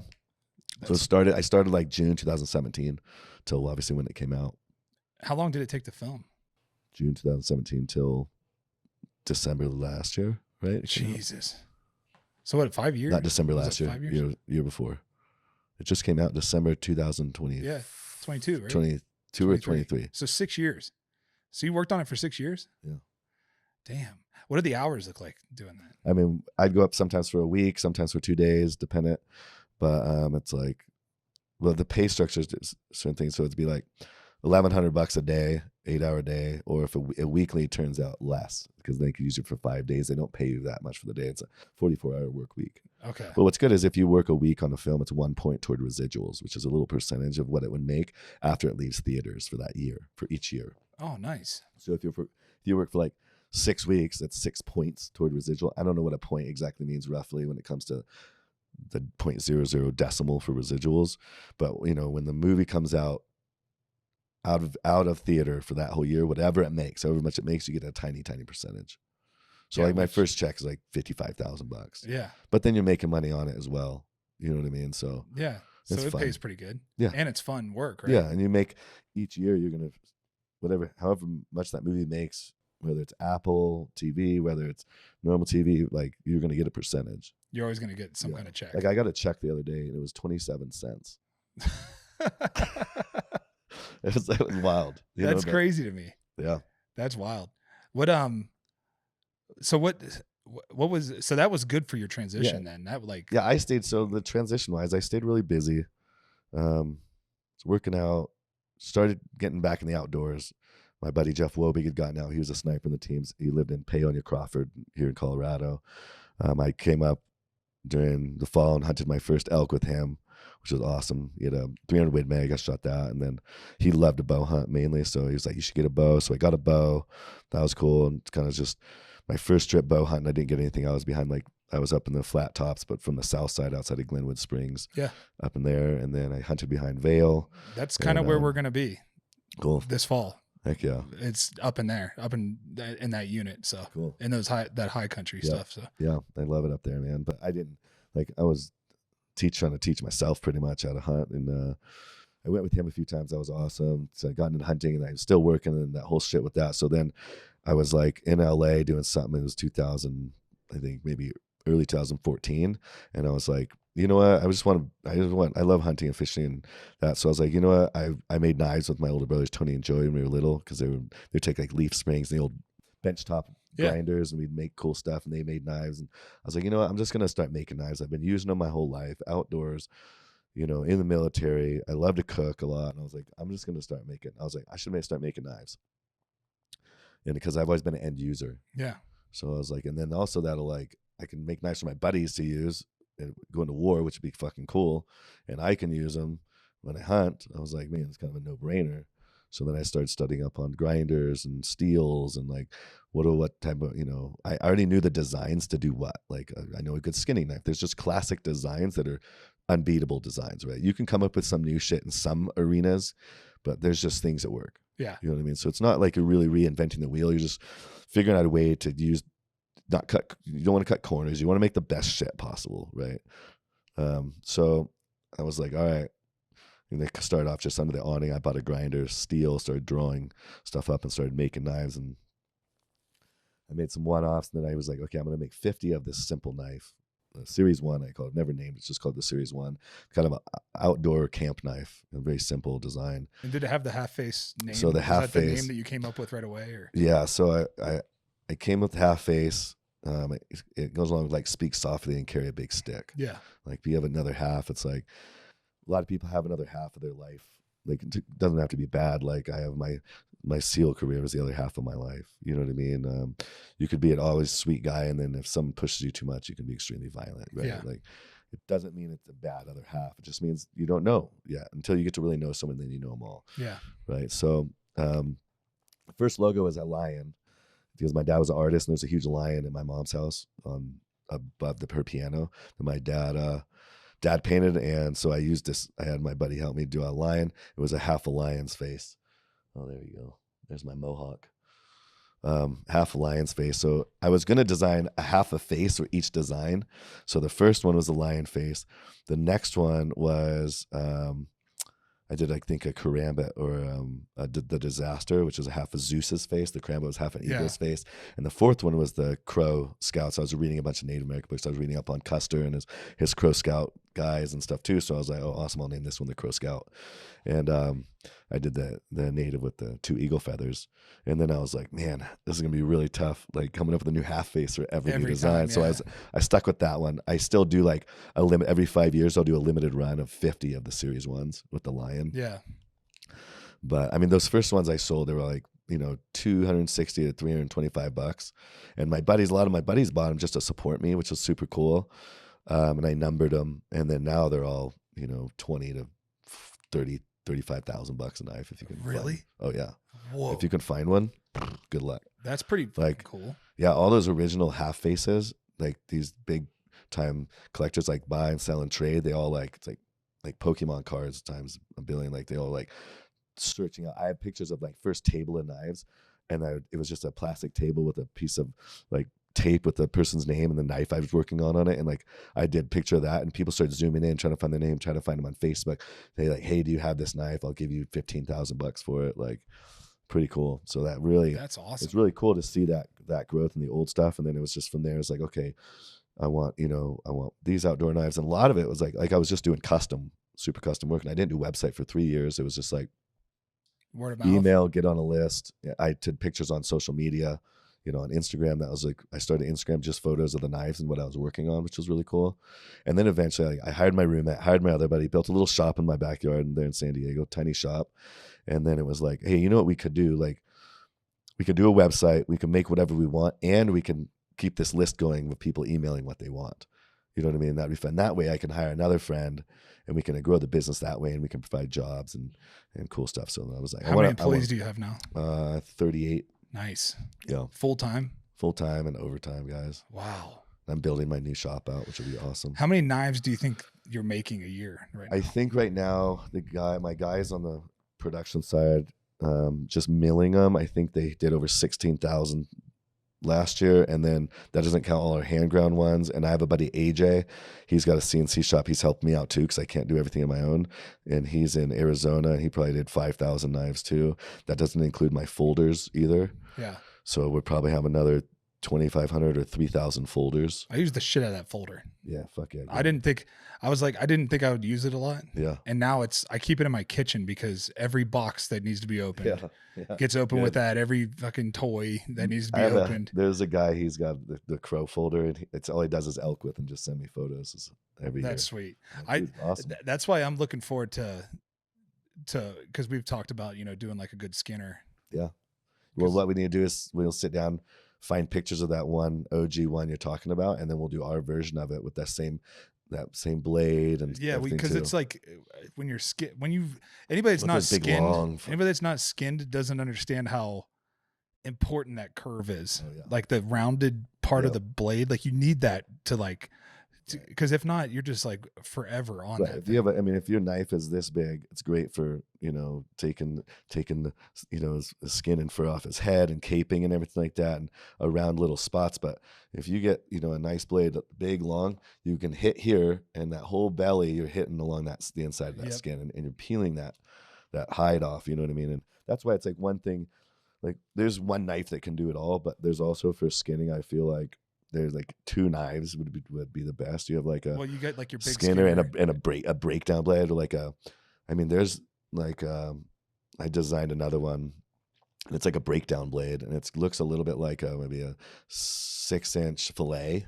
Yeah. And it's like, but the blade is a little angled a hair backwards. And if you look at these butchers, they all have this one where they're following meat lines and you're cutting chunks out. And so I designed one it has the Crow Junior handle, but that blade. Well, so for me, when I go elk hunting, when I don't pack out bones, I'm not bringing bones with me. I'm deboning out there. And so that's like, I don't really know what I'm doing when it comes to that. I just know that I'm following lines, right. you know? So I've run into situations where I'm like, dude, this knife is like not getting it done. Yeah. You know? Like yeah. It's just not getting, I'm getting right. caught on tendons. I'm getting, all this that's shit why it's on. like A good knife is so important, and then I don't like changing blades out because I feel like that's more risk for me to slice my finger. Right. I don't want to cut those little tiny blades. Yeah, I just don't want to deal with that. And so a knife that I could just take into a work sharp real quick and then keep going. So like a knife that holds like an edge for a long time is going to be hard to sharpen. So some people are like, hey, I want cheaper steel just because I like to sharpen it a lot. And some guys are like, I'll just maintain it so it keeps an edge. And that's what I do. Like all our steel is like really nice, good steel, a little bit hard to sharpen, but you get good corrosion resistance. You got good edge retention. Like I have guys every year and they're like, I'm going to see if I can do 8 deer this year without sharpening. I'm like, okay.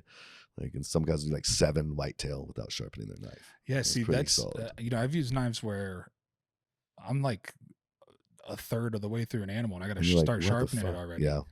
Yeah. Or like, and I'm having to sharpen it. Like even on my mountain goat, the knife I was using on my mountain goat hunt, like I had to sharpen that thing over and over and over again. And I was like, what the fuck is this? Yeah. Like it's not keeping an edge. But you can sharpen it quick. So there's it's just like it's not a big deal, right? But it's still like sucks when you're way out there. It's one more thing I got to take with me. I want to get it done. Yeah, it's okay if I'm done with I'm done with my moose and my thing's getting a little bit duller. Oh, I'm done with my moose, right? I'm packing them out. But if I have to stop and do that every time, like that's a little miserable, especially when there is good steel out there. Yeah, you know what I mean? It's a good option. It's one of those things that I think you should not skimp on. If you're like, if you care about, if you care about it and you're actually skinning a lot of people, there are a lot of guys that don't even touch their animal after they kill, Right. So I can understand why they wouldn't. I've done that in Africa where I like killed a big animal and then I have all these guys with their little knives there and I'm like, and I'll hand my knife to them like, hey, get after it, man. But once you've done your own animal breakdown a few times, like it's work. A good knife. You want a good knife and you're like, you're like, also if anybody else wants to help, cool. Yeah, come on, please help me. Somebody help. Yeah. Because it takes forever, man. Yeah. And when you're skinning, you don't want to like, you have to stay away from that meat, you know what I mean? So you're trying to preserve all the meat and keep it off the ground and everything. Focused, just get it done. Yeah, but it blows my mind too though, because I see like people like, oh, you just bought a $350 pair of boots. There's a $500 backpack, a $2,000 bow, right? And then you go buy a $40 knife. I'm like, dude, that knife's gonna outlast your boots, and your jacket, and your thing. And what's cool is your knife's gonna do the breakdown, the cutting. You're gonna use it at dinner back at camp, and you can give it to your kid one day. Yep. I'm like, and your knives are light. Your knives are light. Yeah, we can make them however like. Depending on the usage, it's like, okay, cool. Like I want to make this one 0.085 thickness, 0.10 for all the skinners and the feather light and everything. Like and then I like, obviously you want texture generally. Yeah. We do some smooth ones, but it's like, I want texture. Yeah. You know what I mean? I feel like if the handle and the steel doesn't line up perfect, I feel like if I don't do texture, then for me, I feel like I'm cutting corners to get someone's dollar. Yeah. You know and I think there's art to it. Right. Well, that's where like that artist in your blood, the custom side is so big, right? For us. Well, people want to feel like they have something that was made for them. Correct. And that's where the custom side comes in. It's like, whether it's just laser engraving on something, whether somebody is sending in like their old, yellow firefighter outfit, like to layer with fiberglass resin. Like there's a kid whose dad died in 9/11. He was a firefighter. And he was in SEAL training, this kid, and his mom brought me the helmet his dad came from and some of his old yellow turnouts. And there was some like brass that was all melted into the steel. So we ripped that out. We made a tomahawk and inlaid the brass and then took his turnouts and made handle material. And when the kid graduated SEAL training, the mom presented with that tomahawk. That's badass. Yeah. Man. We've done a lot of stuff like that. That's special, man. That's like leaving something lasting. Yeah. And that's, you know, what you said about being able to pass something on to your kids, you know, like a good knife.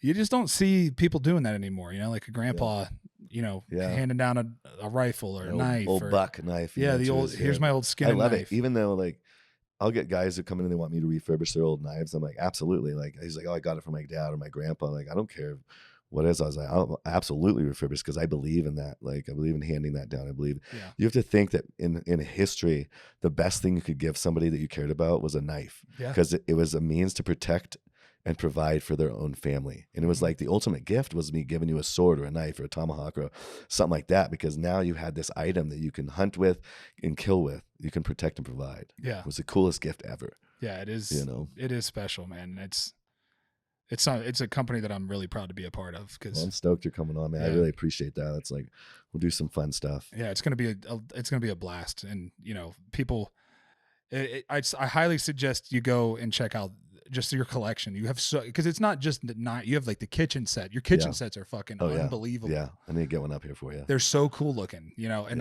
well, like Chris has that set over there, and I was over there fucking with it, and I was like, "These are badass." And then we're at a random restaurant, and what restaurant were we at in Vegas? Oh, Barry's. Yeah, we're at Barry's Steakhouse. Prime. Yeah, you know, and they pull like the knives that they hand us are half-face knives. I'm like, dude, what the fuck? Yeah, they just did a bunch more too, and then right now, so also the French Laundry up in Napa Valley has them, and what they did is they're handing the ones they've had down to Bouchon, and we're doing all new. I need one of those cutting boards. Yeah, I'll send one up here. They're nice. They're thick. Like that's like a 2-inch thick cutting board. Well, and the blood can run into the tray or like a groove around it. You pull a ribeye off the damn smoker. Is that right? Blood? Is that right now?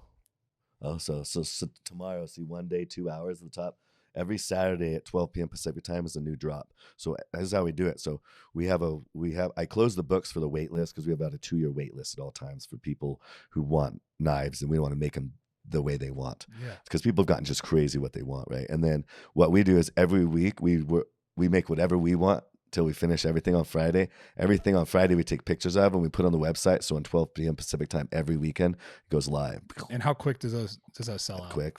We do but now we're doing production. We do bolt-on custom and then full custom, so people have a variety. Someone doesn't want to spend $800, but they just want a G10 bolt-on badass grip with the same steel. I don't want to skimp on steel, and also the G10 it's stronger than wood, even though we stabilize it. So it's just for me, G10 is a cheaper product than a nice piece of koa wood, right? Yeah. So people can buy that. And they don't need to buy a full custom if they want. Yeah. So there's something for everybody. There's options there. But the customs What would you say? What's like the cheapest option? And then what's the most expensive knife that we've made? Yeah. I mean, we've done a couple sets of like Damascus, like koa grip Damascus chef sets. I think there was that one was like $12,000 for a set. It was like the steak knives. It was a lot.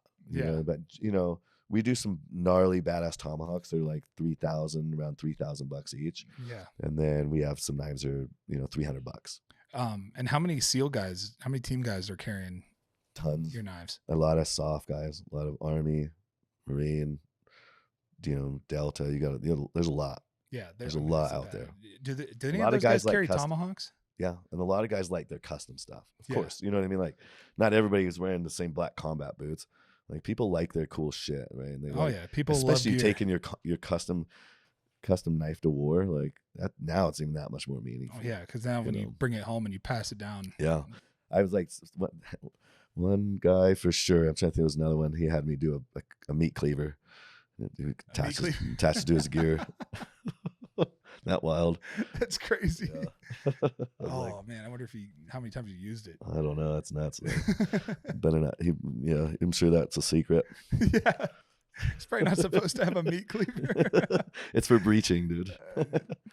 Breaching for people. Breaking doors. Breaching people. Yeah, breaching chest cavities. Yeah.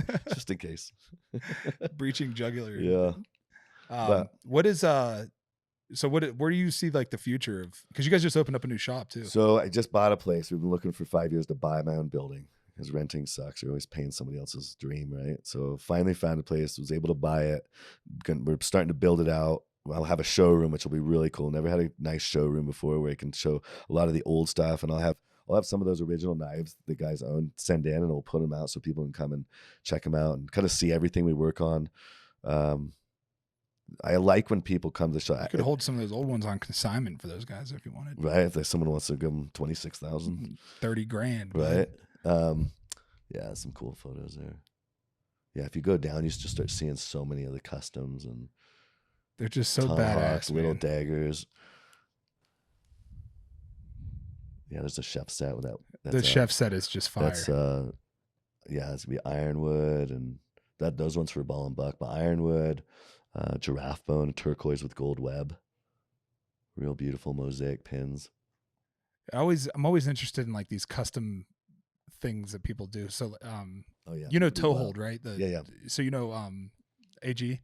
Yeah, I don't know him well, but I talk with him. We message. Dude, he's the shit that he's making out of flip flops out of. Yeah. It just blows my fucking mind. And he's killing it. Yeah, he's crushing. He's got like 500,000 followers on there. Yeah, I was like, dude, help crushing me out. it, dude. He's absolutely crushing it, and he just so cool. He'll just take like hot girls and have them holding a sandal, like sold, working in the shop. You know. You know, like for me, I'm like, I look at that and like I could, if I had a flip flop company, I could do that.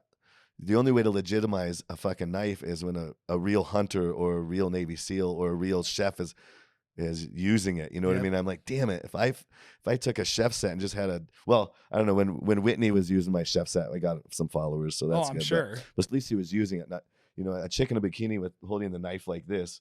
And some people do. I've seen knife companies have like a hot girl who's a wannabe hunter that probably has only hunted 3 times in her life, but her boobs are hanging out. So they have the girl holding the knife, and I'm like, to me, that's delegitimizing my product. Yeah. You know what I mean? Because it's like, I agree. If there's a picture of a bunch of team guys with their faces covered and you see a couple of the knife handles, that legitimizes their shit. Yeah. You know what I mean? Like that's legit. Yeah. And especially like we have, you know, I always think like maybe you could throw a chick in a bikini behind those guys. Right. I mean, perfect. Or have a chick in a bikini like that just caught a big fish filleting it or something. Yeah, see, that works. That would work. Yeah, big old tuna. Yeah, that would work. Yeah, but like DM if you're that chick, DM will go fishing. Don't DM me. Yeah, don't DM me. DM the business account. Yeah. Abby will be fucking after your ass.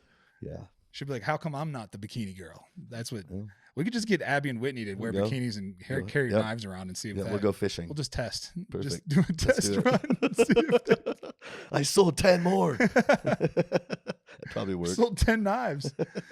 I don't know. I mean, I don't know. The world we live in right now, there's so many like hunting influencers that are just, I don't know. It makes me like, it turns me off to it a lot because you'll see somebody that just like, you know, there's no way they're moving the needle.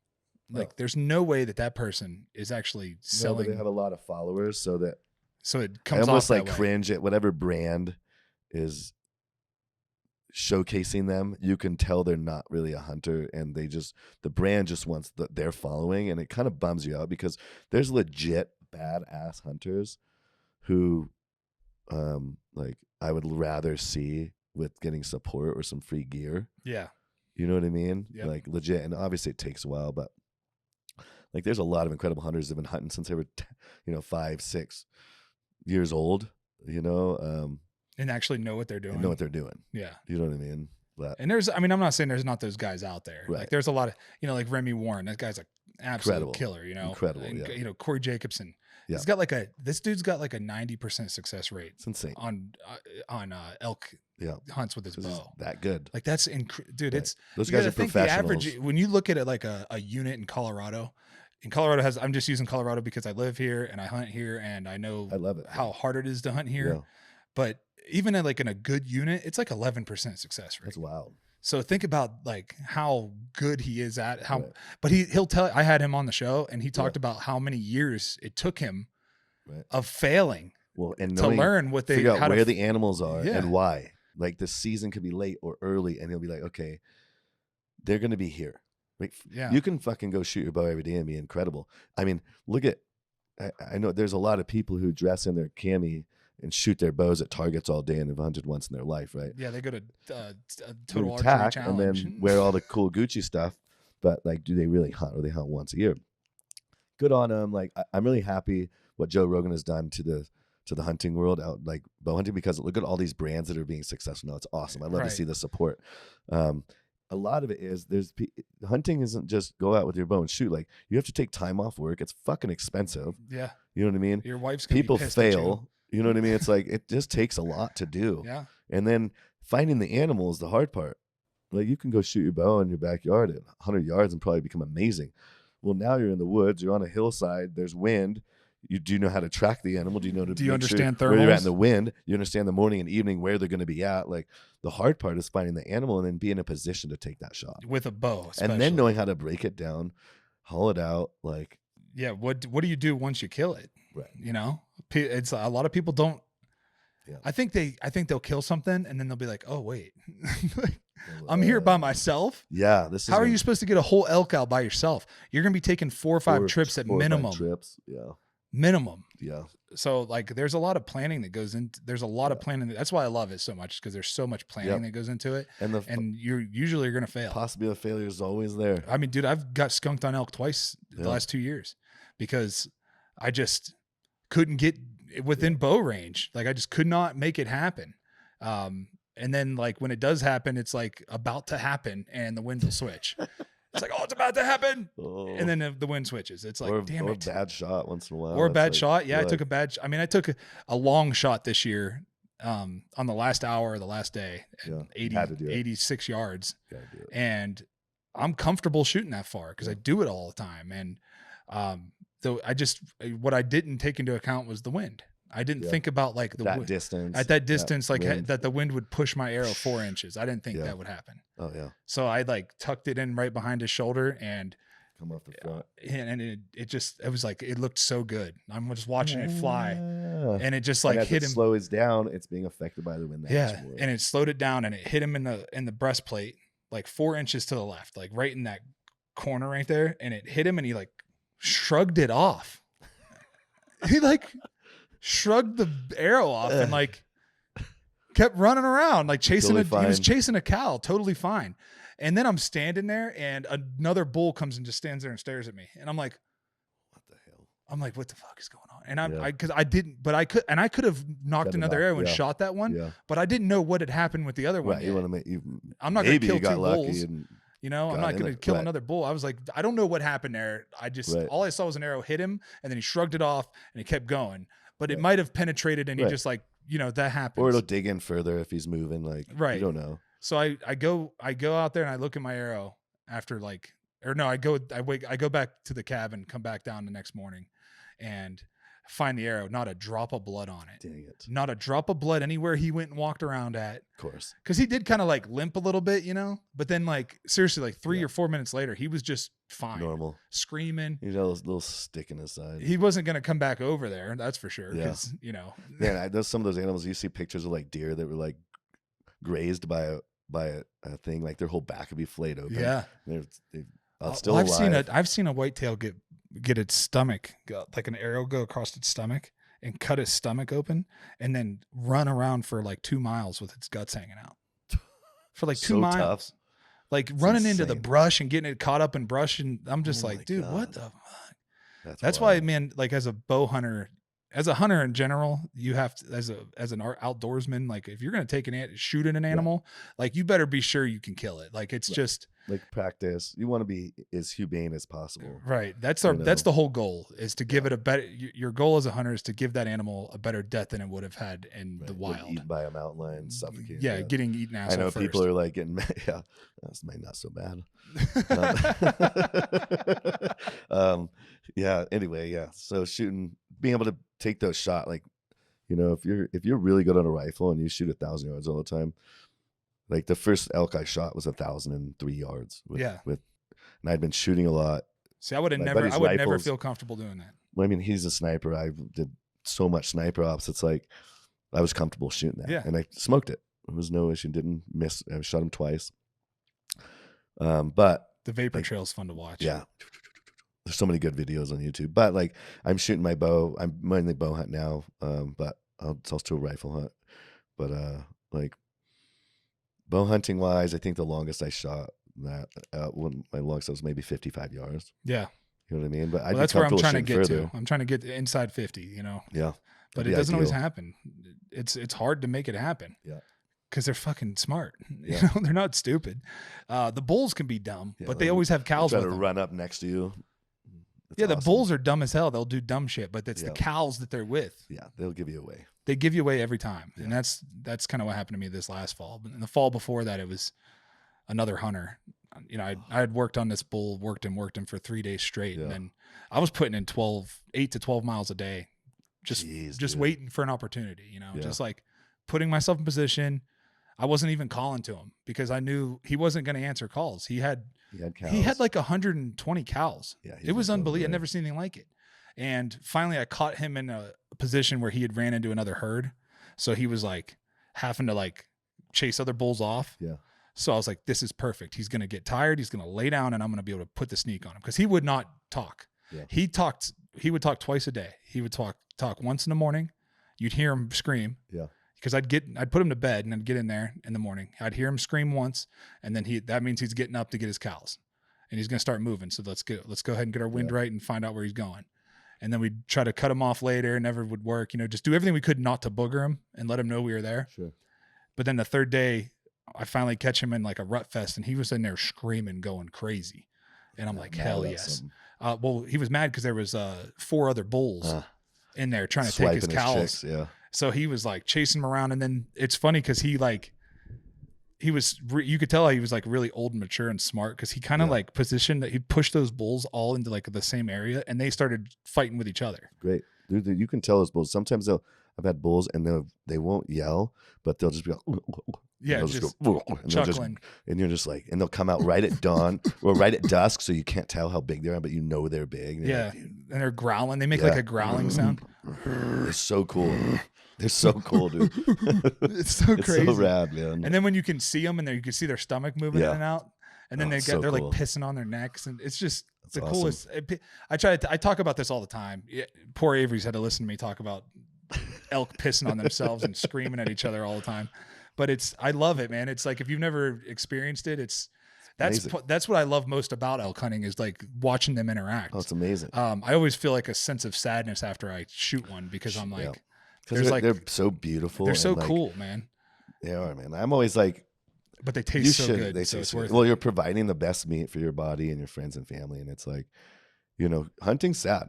It is. I've like taking the life of an animal. Yeah, like taking any life is sad. Like God didn't make us to kill other people, or really, you know, He gave us dominion over the earth, and there's wants us to be healthy and eat good, right? So there's people hunt because they enjoy hunting. They like the challenge. It keeps them healthy as well, and they're providing right for your family and your friends and yourself. And that's what it's about. Like, you know, there's multiple facets of it. You're providing good food, good clean meat. It's challenging. It's mentally challenging, physically challenging. We're given domain over the earth to do this, and it's sad. Like taking life. Like I've looked at it and they're like.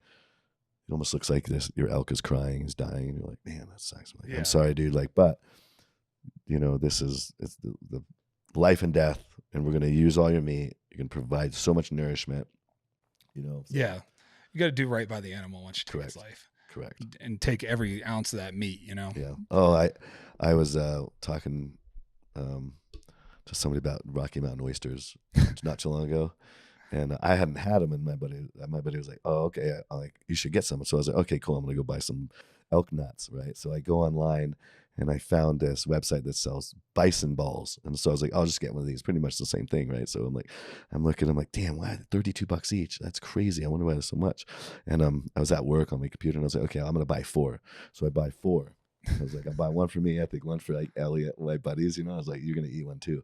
And these 4 boxes arrive, and I open them up a week later. It was 4 bags of 12 balls. I had 48 balls, dude, that came to my shop. Did you cook them? Yeah. I've eaten like 10 of them so far, dude. They're good. They're great. The outside skin of the nut is so like tough. You cut that, you get to this hardened gel inside, and then I just cut it in strips and then bread it and fry it. And it's like fried oyster. Yeah, that's what exactly what it tastes like. Yeah, and that's why they call it Rocky Mountain oysters, because they do taste. But I do have like 30 left if anybody wants them. It's not something you want to eat every day. That's for sure. Yeah, it takes a minute to cook. But.